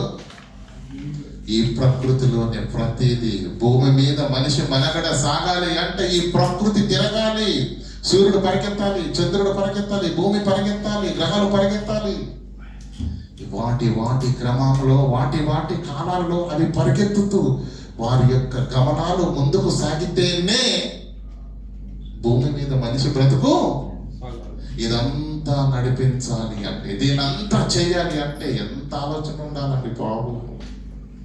సూర్యుడు ఎంత దూరంలో ఉండాలి, చంద్రుడు ఎంత దూరంలో ఉండాలి, ప్రకృతి ఎంత దూరంలో ఉండాలి అంటే యేసు క్రీస్తు. చూడండి సామెతల గ్రంథంలో మనకు తెలిసినటువంటి మాట 8వ అధ్యాయము 28వ వచనంలో ఉంటుంది. చూడండి 8వ అధ్యాయము. ఆయన పైన ఆకాశమును స్థిరపరిచినప్పుడు, జలధారులను ఆయన బిగించినప్పుడు, జలములు తన సరిహద్దులు మేరకుండినట్లు, ఆయన సముద్రమునకు పొలిమేరను ఏర్పరిచినప్పుడు, భూమి యొక్క పునాదులను నిర్ణయించినప్పుడు, నేను 30వ వచనం చదవండి. నేను ఆయన యొద్ద ప్రధాన శిల్పినై అనుదినము సంతోషించుచుంటిని. అంటే ప్రధాన శిల్పిగా ఉన్నాడు, నిర్మాణకుడిగా ఉన్నాడు ప్రభువైన యేసుక్రీస్తు. దేన్ని? సృష్టిని చేయడంలో. సృష్టిని చేయడంలో ప్రభువైన యేసుక్రీస్తు ప్రభుల వారు ఎలా ఉన్నారు? సృష్టికర్తగా ఉన్నాడు. ఆయన ద్వారా ప్రపంచములను నిర్మించెను. దేవుని వాక్యము వలన ప్రపంచములు నిర్మాణమై చేసింది యేసుక్రీస్తు, చేయించినది తండ్రి అయిన దేవుడు. ఇందాక మనం వేరే మాట చదివారు, రోమీ పత్రిక 4వ అధ్యాయం 15వ వచనంలో, లేని వాటిని ఉన్నట్టుగా పిలిచేవాడు. లేని వాటిని ఉన్నట్టుగా ఎలా పిలుస్తారు? లేని వాటిని ఆదికాండం 1వ అధ్యాయం 1వ వచనం మనకు అందరికి తెలుసు కదా. ఆది యందు దేవుడు భూమి ఆకాశములను సృజించెను. మీరు ఆలోచించండి ప్రియులారా, ఇక్కడ ఏంటంటే పదార్థం లేని వాటిని ఉన్నట్టుగా పిలిచేవాడు దేవుడు. అంటే పదార్థాన్ని సమకూర్చవలసిన బాధ్యత ఎవరిది? తండ్రిది. ప్రకృతిని ఏది కావాలో ఏం చెయ్యాలో ముడి పదార్థాన్ని సిద్ధపరిచింది తండ్రి అయిన దేవుడు. ఆ సిద్ధపరిచినటువంటి ముడి పదార్థాన్ని సృష్టిగా మార్చింది ప్రభు అయిన యేసుక్రీస్తు. ఎందుకంటే చాలా లోతైన సబ్జెక్ట్ కాబట్టి మీ అందరికీ వాక్యం తెలుసు కాబట్టి అలా చెప్పుకుంటూ వెళ్తున్నాము. అర్థమవుతుందా కదా? తండ్రి అయిన దేవుడు ముడి పదార్థాన్ని ఇచ్చాడు, ప్రభు అయిన యేసుక్రీస్తు దాన్ని రూపాన్ని చేశాడు, నిర్మాణం చేశాడు, సృష్టిని చేశాడు, సృష్టికర్తగా కనిపిస్తున్నాడు. కానీ ఏమన్నాడు అక్కడ? తన కుమారుని ద్వారా ప్రపంచములను నిర్మించాను. ఫిజికల్ గా కుమారుడు కనిపిస్తున్నాడు. తన వెనకాల ఉన్నది ఎవరు? తండ్రి అయిన దేవుడు. ఇప్పుడు సృష్టికర్త ఎవరంటాం? చెప్పండి. మీరు ఇప్పుడు కన్స్ట్రక్షన్ ఫీల్డ్ లోనే ఉన్నారు కదండి. దాన్ని కట్టింది ఒకరు. ఎవరు కట్టారు? ఏదో కంపెనీ కట్టిందిలేండి, అవునా కదా? క్లయింట్ వేరు, కన్స్ట్రక్షన్ చేసిన కంపెనీ వేరు. బయటికి వెళ్ళిన తర్వాత ఏమంటారు చెప్పండి? క్లయింట్ ఏమంటాడు? ఇది నా బిల్డింగ్ అంటాడు. యజమానుడు కదా. కట్టిన వారు ఏమంటారు? ఇది నేనే కట్టానని అంటారు. ఏది తప్పు చెప్పండి? ఏది తప్పు? యజమానుడు ఆయన కాబట్టి అది ఆయనదే. ఈయననే కట్టాడు కనుక ఈయనేమంటాడు? నేను కట్టానంటున్నాడు అంతే. అర్థమవుతుందా లేదా? ఎవరి పాత్ర ఎలా రాయబడిందో మనకు అర్థం కావాలి. చూడండి, ఎఫెసీలకు రాసిన పత్రిక 1వ అధ్యాయం 8వ వచనం. ఎఫెసీలకు రాసిన పత్రిక 1వ అధ్యాయం 8వ వచనం. కాలము సంపూర్ణమైనప్పుడు జరగవలసిన ఏర్పాటును బట్టి ఆయన తన దయా సంకల్పము చొప్పున తన చిత్తమును గూర్చిన మర్మమును మనకు తెలియజేసి మనకు సంపూర్ణమైన జ్ఞాన వివేచన కలుగుటకు ఆ కృపను మన యెడల విస్తరింపజేసెను. విస్తరింపజేసెను. ఈ సంకల్పమును బట్టి ఆయన పరలోకములో ఉన్నవే గాని భూమి మీద ఉన్నవే గాని సమస్తము క్రీస్తునందు ఏకముగా సమకూర్చబడాలని తనలో తాను. ఇక్కడ చూడండి, ఇప్పుడు తనలో తాను నిర్ణయించుకొనును. ఏం నిర్ణయించుకున్నాడు దేవుడు? తనలో తాను ఏం నిర్ణయించుకున్నాడు? ఇంతటి మహిమతో ఉన్న నేను ప్రకృతిని చెయ్యలేను గనక నేను కుమారుని కని ఆయనతో, ఆయన ద్వారా, అది పరలోకంలో ఉన్నదైనా సరే భూమి మీద ఉన్నదైనా సరే ఏమంటుండే అక్కడ? పరలోకంలో ఉన్నవే గాని భూమి మీద ఉన్నవే గాని సమస్తమును క్రీస్తునందు ఏకముగా సమకూర్చవలనని తనలో తాను నిర్ణయించుకున్నాడు. మరియు తనలో తాను నిర్ణయించుకున్నాడు. నా కుమారుడుగా ఉండాలి. ఆ కుమారుడు ఎలా ఉండాలో తెలుసా? ప్రకృతిని చేసేంత శక్తివంతుడై ఉండాలి. పరలోకమంతా అతని ముందు సాష్టాంగపడేటంత శక్తివంతుడై ఉండాలి. భూమి మీద ఉన్న సమస్తము ఆయన ఆధీనంలో ఉండేటంత శక్తివంతుడై ఉండాలి. అది పరలోకంలో ఉన్నవే గాని భూమి మీద ఉన్నవే గాని సమస్తము క్రీస్తునందు ఏకముగా సమకూడవలనని తనలో తాను నిర్ణయించుకున్నాడు. ఇది తండ్రి అయిన దేవుని ఆలోచన. లోకం పుట్టక ముందు తండ్రిలో ఉన్న ఆలోచన. ఆ ఆలోచనకు రూపకల్పనే ఈ ప్రకృతి. ఆలోచనలను నెరవేర్చడానికి తండ్రి నుంచి ఉద్భవించిన వాడే ప్రభువైన యేసుక్రీస్తు. ఆయన ప్రకృతిని చేసేంత శక్తిమంతుడు. భూమి మీద ఉన్నవైనా సరే పరలోకంలో ఉన్నవైనా సమస్తము ఆయన ద్వారా జరగాలని దేవుడు తనలో తాను ఆలోచించుకున్నాడు. కనుకనే ఆ తండ్రి ఆ బ్రహ్మాండమైన ఆత్మనే విభాగింపబడి కుమారునిగా క్రీస్తుగా వచ్చాడు. కుమారుడు అన్నంత మాత్రాన ఈరోజు ఆదాము గురించి మనం చదువుకున్నాం కదండి. ఆదాము దేవునికి ఈ కుమారుడు ఆ కుమారుడు ఒక్కటి కాదు. పాప శాపాన్ని కలిగించుకొని దేవునికి దూరమై మరణ పాత్రలమైన కుమారులము మనలని ఆ పాప శాపము నుంచి విడిపించి దేవుని యొద్దకు చేర్చటానికి ఉన్న కుమారుడు ప్రభువైన యేసుక్రీస్తు. ఇదంతా ప్రకృతి పుట్టక ముందే దేవుడు ఆలోచించుకున్నాడు. వీళ్ళు పాపం చేస్తారు, ప్రపంచం నాకు దూరం అయిపోతుంది కనుక పాపానికి ముందుగా ప్రకృతికి ముందుగా దేవుడు తనలో ఉన్న ఆత్మను విభాగించి యేసును కన్నాడు. ఇప్పుడు చదవండి. కాలము సంపూర్ణమైనప్పుడు జరగవలసిన ఏర్పాటును బట్టి ఏమండి ఇలాగనే గలతీలకు రాసిన పత్రిక 4:4 చదవండి. అయితే కాలం పరిపూర్ణమైనప్పుడు దేవుడు తన కుమారుని పంపెను. కాలము పరిపూర్ణమైనప్పుడు దేవుడు తన కుమారుని పంపెను. చూసారండి? అంటే ప్రతిదీ నిర్ణయాత్మకంగా, ప్రతిదీ షెడ్యూల్ ప్రకారంగానే జరుగుతుంది. ప్రతిదీ షెడ్యూల్ ప్రకారంగానే జరుగుతుంది. మళ్ళా ఈ 12వ వచనం చదవండి. ఎఫెసీయులకు రాసిన పత్రిక 1:12. క్రీస్తునందు ముందుగా నిరీక్షించిన మనము తన మహిమకు కీర్తి కలగ చేయవలనని దేవుడు తన చిత్త ప్రకారమైన దయా సంకల్పము చొప్పున మనల్ని ముందుగా నిర్ణయించి ఆయన ఎంతో స్వాస్థ్యముగా మనల్ని ఏర్పరచెను. ఆయన తన చిత్తానుసారముగా చేసిన నిర్ణయము చొప్పున సమస్త కార్యాలు ప్రకృతికి పునాది పడింది. ఆయన చిత్త ప్రకారంగానే ప్రకృతికి పునాది పడింది. పంచభూతాలు నిర్మితమయ్యాయి, భూమి నిర్మితమయ్యింది, చెట్లు, నదులు, సముద్రాలు, పక్షులు, పశువులు, ప్రకృతి అంతా సిద్ధమైంది. దేని వలన? ఆయన తన చిత్త ప్రకారముగా చేసిన నిర్ణయము చొప్పున సమస్త కార్యములు జరిగాయి. ఆ విధంగా అనుకున్న ఆయన ఆలోచన ప్రకారంగానే 6వ దినమున ఆదామును మొదటి మనిషిని చేశాడు. తర్వాత ఆయన ప్రకటనకని విడిచి అవ్వను చేశాడు. అవునా? వారిద్దరి దాంపత్యంలో పిల్లలని ఇచ్చాడు. అప్పుడు ఆదాము అవ్వలు ఒంటరిగా ఉన్నప్పుడు అపవాదం చేశాడు, పాపం చేయించాడు. ఇదంతా మనకు తెలుసు కదా.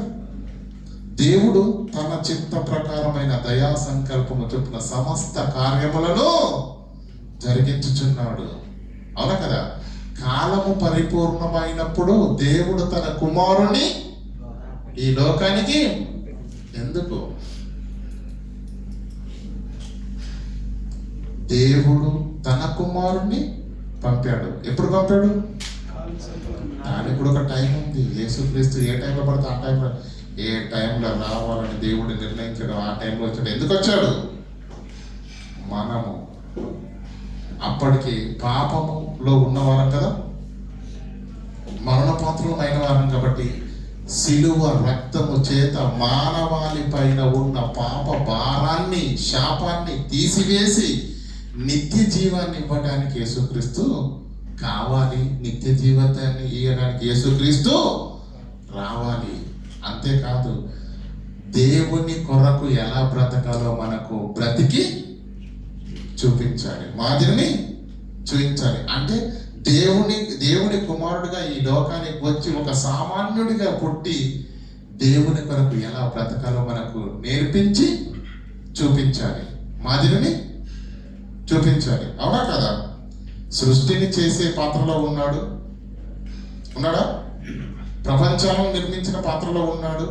కాలము పరిపూర్ణమైనప్పుడు స్త్రీ యందు పుట్టి, ఎందుకు పుట్టాడు? మనందరినీ నిత్య జీవానికి చేర్చడానికి, సత్యమును గూర్చి సాక్ష్యం ఇచ్చుటకు నేను పుట్టి తిని, వచ్చి తిని, సత్యాన్ని గురించి సాక్ష్యం ఇవ్వడానికి వచ్చాడు. ఎవడైనను ఎప్పుడైనను, యోహాను సువార్త 1:18 చూడండి. 1:18 ముగిస్తాను. ఎవడును ఎప్పుడును దేవుణ్ణి చూడలేదు. కాలము పరిపూర్ణమైనప్పుడు యేసుక్రీస్తు భూమి మీదకి ఎందుకు వచ్చాడో తెలుసా? ఎందుకు వచ్చాడు? ఎవడైనను ఎప్పుడైనను దేవుని చూడలేదు. అయితే తండ్రి రొమ్మునున్న అద్వితీయ కుమారుడే ఆయన్ను బయలుపరచెను, ఆయన్ను పరిచయం చేసెను, ఆయన్ను ప్రకటించెను. దేవుడు యేసుక్రీస్తు లోకానికి ఎందుకు వచ్చాడు? ఆ తండ్రిని పరిచయం చేయడానికి వచ్చాడు, ఆ తండ్రిని ప్రకటించడానికి వచ్చాడు, ఆ తండ్రి ప్రేమను మీకు చూపించడానికి వచ్చాడు. అర్థమవుతుందా లేదా? కాలము పరిపూర్ణమైనప్పుడు ఆయన ఎందుకు వచ్చాడు? యేసుక్రీస్తు భూమి మీదకి వచ్చి ఏం చెప్పాడండి? ఎవడైనా ఎప్పుడైనా దేవుణ్ణి చూడలేదు. తండ్రి రొమ్మునున్న అద్వితీయ కుమారుడే ఆయనను బయలుపరచడు. ప్రపంచానికి దేవుడు ఎవరో తెలియజేయడానికి యేసు వచ్చాడు. అర్థమవుతుందా లేదా? చదివాం కదా ఇందాక. తన దయా సంకల్పము చొప్పున యేసుక్రీస్తు ద్వారా మనల్ని కుమారులుగా స్వీకరించాలని ఇదంతా దేవుడు తనలో తాను ఆలోచించుకున్నాడు, నిర్ణయించుకున్నాడు. గనక పాప విమోచన జరిగించడానికి యేసుక్రీస్తు వచ్చాడు. మనకు నిత్య జీవం అనుగ్రహించడానికి యేసుక్రీస్తు వచ్చాడు. ఇంకా నశించిన దాన్ని వెతికి రక్షించడానికి వచ్చాడు. ఇంకా చెప్పాలి, మాట్లాడట్లేదండి మీరు? ప్రియులారా, యేసుక్రీస్తు రావడానికి ప్రధాన కారణం పాపము చేసి మనం మరణ పాత్రలమై దేవుని నుంచి శాశ్వతంగా ఎడబాస్తాం. కానీ దేవుడికి ఏం కావాలి? దేవుని ఆలోచన ఏంటి? తనకు అనేక మంది పిల్లలు, ఆ పిల్లలు తనకు కావాలంటే, ఈ పిల్లలు ఆ దేవుని యొద్దకు వెళ్ళాలి అంటే పాపములో ఉన్న వీరందరూ పవిత్రపరచబడాలి అంటే ఆ నిర్దోషమైనటువంటి రక్తమే భూమి మీదకి వచ్చి ఆయన చెందించాలి. కనుక అది ఎప్పుడు రావాలి? ఆదాపం ఏం రావచ్చు కదా? నో. కాలము పరిపూర్ణమైనప్పుడు దేవుడు పంపాడు. కనుక నిత్య జీవాన్ని అనుగ్రహించడానికి యేసుక్రీస్తు వచ్చాడు. పాప విమోచన జరిగించడానికి యేసుక్రీస్తు వచ్చాడు. తండ్రిని బయలుపరచడానికి యేసుక్రీస్తు వచ్చాడు. పరలోకం గురించి ప్రకటించడానికి యేసుక్రీస్తు వచ్చాడు. పరలోకంలో ఒక తండ్రి ఉన్నాడు, దేవునికి భూమి మీద ఉన్నాడు. మీరంటే దేవునికి బాగా పిచ్చి, మీరు కావాలని, మీరు రావాలని, పరిశుద్ధంగా బ్రతకాలని మీ అందరి కోసం కళ్ళలో ఒత్తులు వేసుకుంటున్న అమాయకమైన పిచ్చి ప్రేమతో అక్కడ ఒక తండ్రి ఉన్నాడు రా నాయన అని ఈ ప్రపంచానికి ప్రకటించడానికి యేసుక్రీస్తు లోకానికి వచ్చాడు. ఆయన ప్రకటించింది ఇప్పుడు వద్దు. ఆయనేమో నేను కుమారుడిని, ఆయన నా తండ్రిని, ఆయన స్వయంగా అంటే ఇప్పుడు వీళ్ళు ఏం పంచాయతీ పెట్టారు? యేసుక్రీస్తు దేవుడు, యేసుక్రీస్తు తప్ప వేరే దేవుడు లేడు. యేసు చెప్పింది వినాలా, చెప్పండి. ఏం చెప్పాడో అది వినడం ముఖ్యమా? ఏమై ఉన్నాడో ఆలోచించడం ముఖ్యమా? యేసుక్రీస్తు ఎక్కడైనా నేను దేవుడిని ప్రకటించుకున్నాడా? ఆయన వచ్చిందే దేవుని గురించి ప్రకటించడానికి, తండ్రి అయిన దేవుని గురించి ప్రకటించడానికి. ఎక్కడైనా అక్కడ యేసుక్రీస్తు ఎంత భయంతో మాట్లాడు చూడండి. నా ఇష్టము నెరవేర్చుకున్నట్టు నేను రాలేదు, నన్ను పంపిన వాని చిత్తము నెరవేర్చడానికి వచ్చాను. నన్ను పంపిన వాని చిత్తము తుదముట్టించుటైన నాకు ఆహారమై అన్నది. ఎన్ని మాటలు మాట్లాడండి. గ్రంథపు చుట్టలో నన్ను గురించి వ్రాయబడిన ప్రకారము దేవా నీ చిత్తము నెరవేర్చడానికి నేను అంటే యేసుక్రీస్తు ఒక కార్యము నిమిత్తము, ఒక సంకల్పము నిమిత్తము, ఒక కార్యక్రమం నెరవేర్చడానికి, తండ్రి చిత్తాన్ని నెరవేర్చడానికి వచ్చినట్టుగా మనకు కనిపిస్తుంది తప్ప కదా.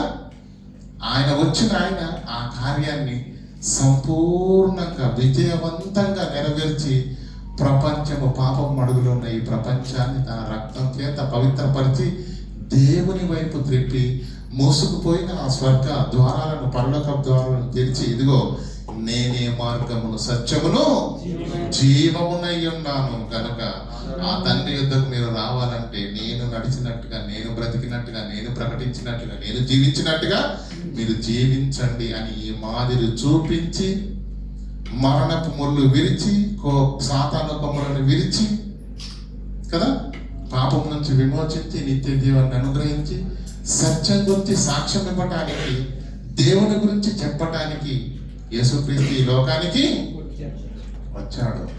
దేవుని గురించి చెప్పడానికి లోకానికి వచ్చాడు.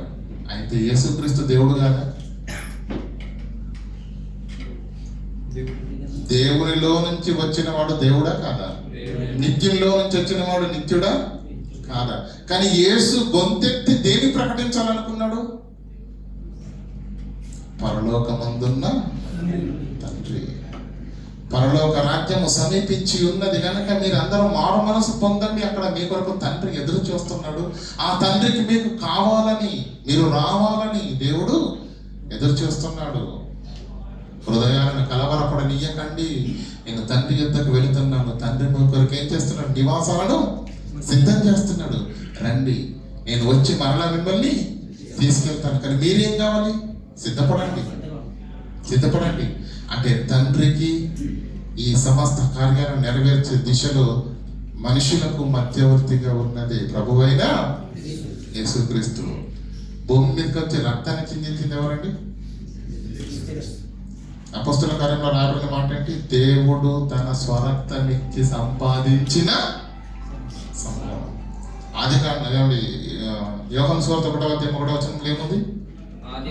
ఆది యందు వాక్యం ఉండెను, వాక్యము దేవుని యొద్ద ఉండెను, వాక్యము తొందరపడదు, ఒకరు చదవండి. ఆది యందు వాక్యం ఉండెను, ఆది యందు వాక్యం ఉండెను. అందుకే ఆయన ఆది సంభూతుడై ఉన్నాడు, సమస్తమునకు ఆధారభూతుడై ఉన్నాడు. అంటే ప్రకృతిలో అన్నిటికంటే ముందున్నవాడు ఆయనే. ప్రకృతికి తండ్రి కాదు, ఈ తేడా తెలియాలి. ఆయన అన్నింటికంటే ముందున్నవాడు అంటే తండ్రితో ఉన్నవాడు అని కాదు దాని అర్థం. ప్రకృతికి ముందున్నవాడు. ఇంకా ఆది యందు వాక్యం ఉండెను, వాక్యము ఎవరి దగ్గర ఉంది? అంటే దేవుడు వేరుగా ఉన్నాడు, వాక్యం వేరుగా ఉంది. అవునా కదా? ఆది యందు వాక్యం ఉండెను, వాక్యము దేవుని యొద్ద ఉండెను, వాక్యమే దేవుడై. అంటే వాక్యము కూడా దేవుడే. భూమి మీదకి వచ్చి రక్తం పెట్టింది ఎవరు? మన కొరకు ప్రభు అయిన యేసుక్రీస్తు. అక్కడ రాయబడిన మాట ఏంటి? దేవుడు తన స్వరక్తం ఇచ్చి సంపాదించిన సంఘం. దేవుడిలో నుంచి పుట్టినవాడు దేవుడు ఎవరికేమవుతాడండి? పిచ్చి కాకపోతే. నిత్యంలో నుంచి పుట్టినవాడు నిత్యుడు కాదా? కానీ యేసు ప్రకటించాలనుకున్నది నేను దేవుణ్ణి అని చెప్పుకోవడానికి రాలేదు. ఆయన తండ్రి చిత్తాన్ని నెరవేర్చడానికి భూమి మీదకి వచ్చాడు. నా తండ్రి పనిని తుదముట్టించాలి, చేయుటకు నీవు నాకు ఇచ్చిన పనిని సంపూర్ణం కావాలి. ఏది ఎక్కడ మిగిలిపోకూడదు, సంపూర్ణం అవ్వాలన్న ఉద్దేశంతో పని చేశాడే తప్ప అండి యేసుక్రీస్తు తన ఇష్ట ప్రకారంగా భూమి మీద బ్రతకడండి. తన ఇష్ట ప్రకారంగా ఆయన తన ఇష్ట ప్రకారంగా ఆయన బ్రతకలేదు. తండ్రి చిత్త ప్రకారంగానే బ్రతికాడు. అక్కడ ఏమంటే మనకు యోహాను సువార్తలో ఒక మాట ఉంటుంది, మీరు వినుచున్న మాట 4:14, మీరు వినుచున్న మాట. బ్రదర్ డిస్టర్బ్ చేయకండి, కూర్చోండి ఒక దగ్గర. నేనిచ్చు నీళ్లు త్రాగువాడు ఎప్పుడును వాడెప్పుడును ఏమండి యోహాను సువార్త 14:24 చదవండి. నన్ను ప్రేమింపని వాడు నా మాటలను గైకొనడు. మీరు వినుచున్న మాట నా మాట కాదు. నన్ను పంపిన తండ్రిదే. ఎవరు మాట్లాడారండి ఈ మాటని?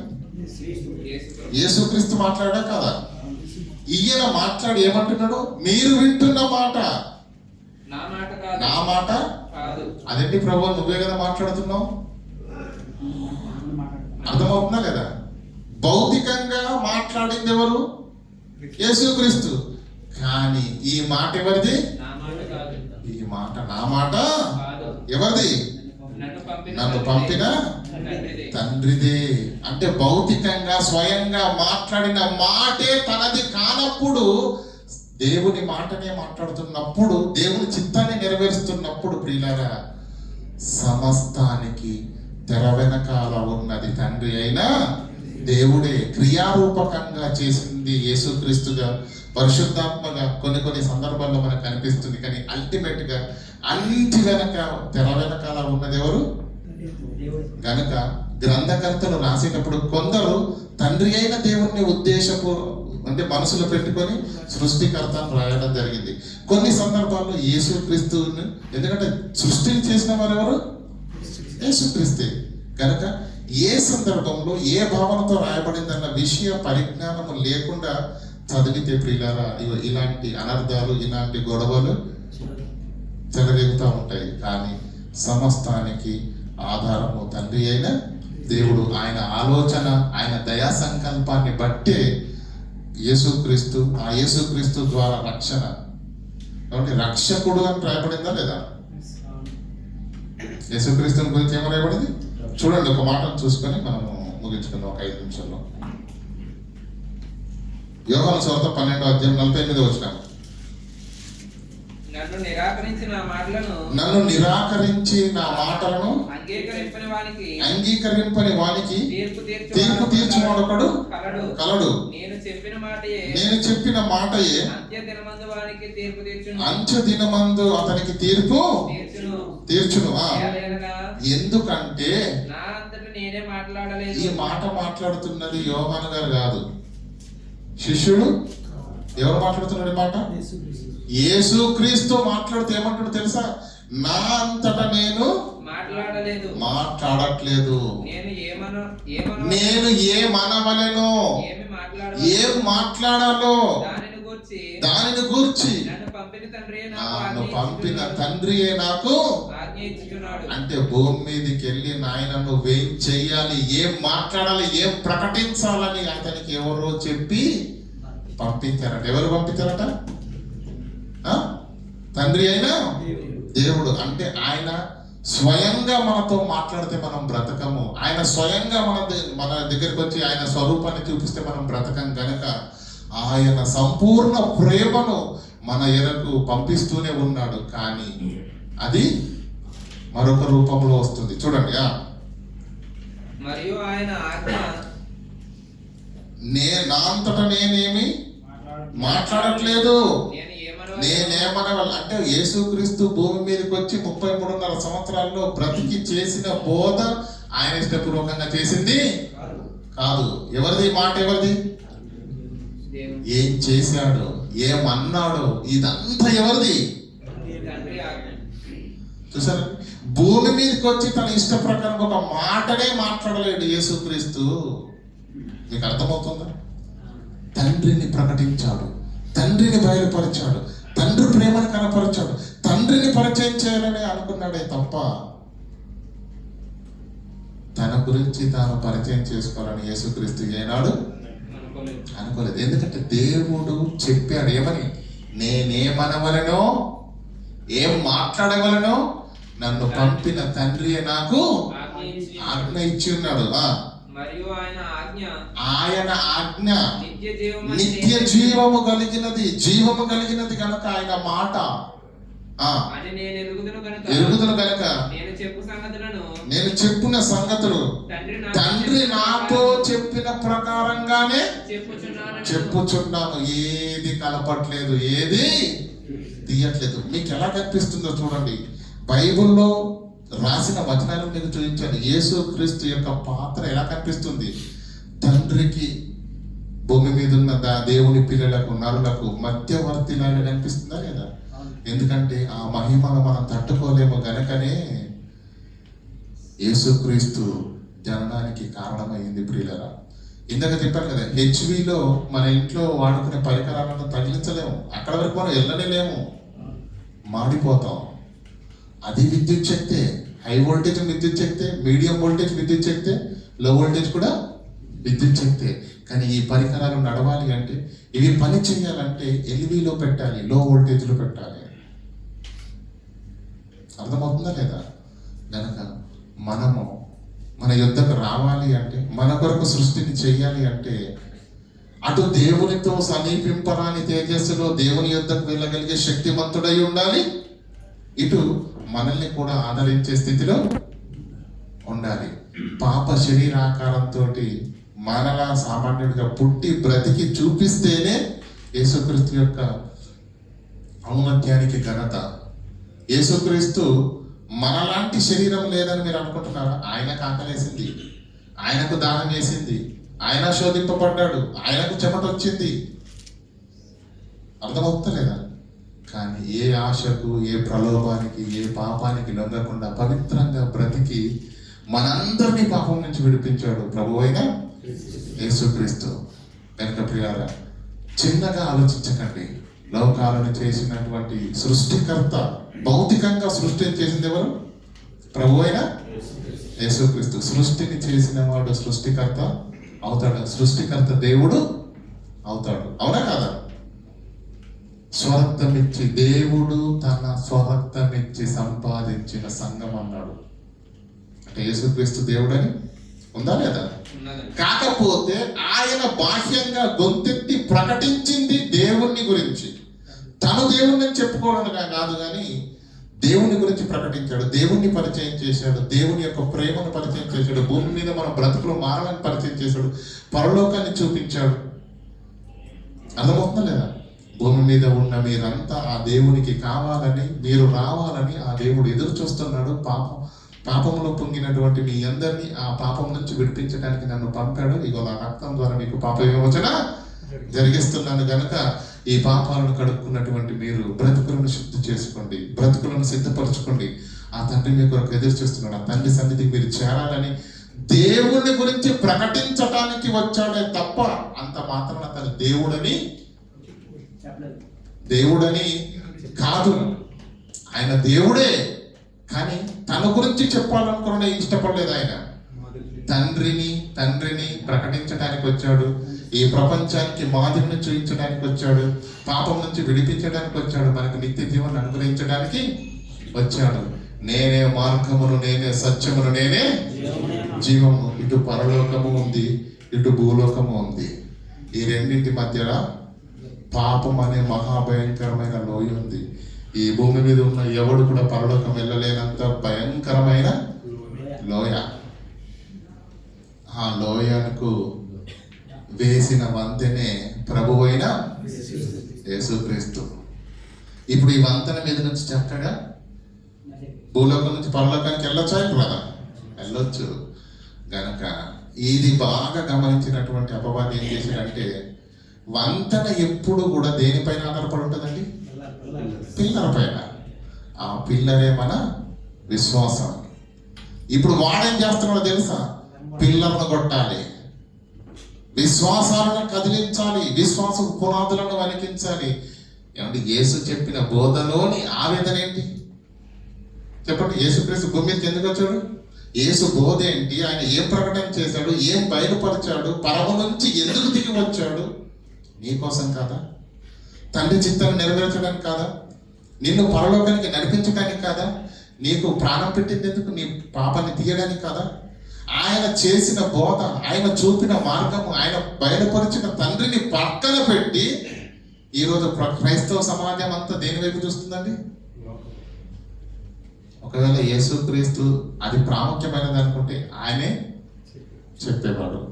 యేసు బహిరంగంగా ప్రకటించిన దాన్నేమో పట్టించుకోం మనం. మనకేం కావాలి? రోకర్లకు నారాలు తీసిన వాళ్ళం కదా మనం. చెప్పింది వినిపించుకోం. మనకేం కావాలి? ఆ రోకలకి ఏమైనా కోడిగడ్డ పైన ఈకలు వీక్తారంటారు కదా. యేసు గొంతెత్తి ప్రకటించిన మాట, పరలోక రాజ్యము సమీపించి ఉన్నది కనుక మీరు మార మనసు పొందండి, మీరు మారండి, ఆ దేవునికి మీరు కావాలి, ఆ దేవుని యొద్దకు మీరు రావాలి, మీరు పరిశుద్ధులుగా బ్రతకండి, పరిశుద్ధులుగా నిర్దోషులుగా మీరు బ్రతకాలని దేవుడు జగత్తు పునాది వేయబడకే ఆలోచించాడు. కానీ పాపం అంటించుకున్నారు కనుక దాన్ని కడగడానికి నేను వచ్చాను, మీకు అడిగాను, నేను వెళుతున్నాను, నేను వెళ్ళి తండ్రి యొద్ద మీకు స్థలాన్ని సిద్ధపరుస్తాను, మీరు రండి అని యేసు చెప్పి వెళ్ళిపోతే ఆయన మాటలు ఎక్కట్లేదు. ఈరోజు ఏం చేస్తున్నారు? బైబిల్లో ఉన్న బోధ సారాంశాన్ని తీసుకొని వాక్య ప్రకారంగా బ్రతికి పరలోకం చేరవలసినటువంటి క్రైస్తవులు ఇప్పుడు ఏం చేస్తున్నారో తెలుసా? సాతానుతోటి యుద్ధం చేయవలసిన క్రైస్తవులు వీలు కొట్టుకొని చేస్తున్నారు. ఇప్పుడు దేవుడు కాదంటే సవాల్ ఉందా లేదా? క్రైస్తవులకు పోటీలా, క్రైస్తవులకు డిబేట్లా. సోషల్ మీడియాలో చూడండి, అన్యులు ఎవరి క్రీస్తు విరోధులు క్రీస్తులనే దినాలు ఎప్పుడు పోయాయి. ఇప్పుడు వీళ్ళే. అర్థమవుతుందా లేదా? బైబిల్ ఒక మాటను తీసుకుని మాట్లాడడానికి వీలు. వాక్య సారాంశం సత్యము.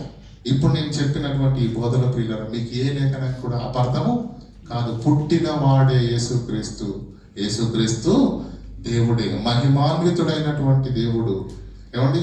ఆ తేజస్సులో నుంచి ఉద్భవించినటువంటి దేవుని కుమారుడు, నిత్యంలో నుంచి పుట్టినవాడు నిత్యుడు, దేవునిలో నుంచి పుట్టినవాడు కనుక ఆయన దేవుడే. దేవుడు కాకపోతే ఇల్లు కట్టుకోవడానికి మనకి చేత కాదు. ఈ ప్రకృతిని చేశాడంటే సామాన్యమైన విషయము కాదు. మన ఆలోచన అందదండి ప్రియుల. మన ఆలోచనకు నిజంగా కష్టపడి రెక్కల ముక్కలు చేసుకుని ఇల్లు కట్టిన వాడికి అర్థమవుతుంది ఇల్లు ఎంత కష్టపడితే అవుతుందో. అతనికి ఏమైనా కాస్త అవగాహన వచ్చే అవకాశం ఉంది. ప్రకృతిని చేయడం అంటే ఎంత కష్టమో. ప్రకృతిని చేసి, పంచభూతాలను చేసి, దేవుడు మన దేవుని యొక్క మహాకృప చేత ఆయన సంకల్ప ప్రకారంగా సమస్త కార్యాలు జరిగించినది. ఆలోచన తండ్రిది, నిర్మాణం యేసుక్రీస్తుది, కొనసాగింపు నడిపింపు పరిశుద్ధాత్మ దేవునిది. ఒక ప్రార్థనలో 3 ఉన్నారు, ప్రకృతిలో 3 ఉన్నారు. ప్రతి విషయంలో వారి పాత్రలు ఉన్నవి. ఎవరిని తృణీకరించడానికి వీలు లేదు. బైబిల్ ఏం చెప్పింది, అపోస్తలులు ఏం చెప్పారు, ఏమండి? పరిశుద్ధాత్ముడు ఏం గ్రహించాడు ఇక్కడనే ఉంది పిల్లలు. ఎక్కడికి వెళ్ళాల్సిన అవసరం లేదు. కానీ మనం చదవం, పట్టించుకోము, ఆలోచించాము పిల్లరా. చాలా మంది రోజు వివాదానికి తెరలేపుతున్నారు. ఏమంటున్నారంటే యేసుక్రీస్తు పుట్టినవాడు, ఏమంటే పుట్టలేదు అంటే బైబిల్ అంతా తప్పైపోద్దండి. చూసారు కదా, యేసుక్రీస్తు ఏమన్నాడు? నా సొంత తండ్రి అన్నాడు.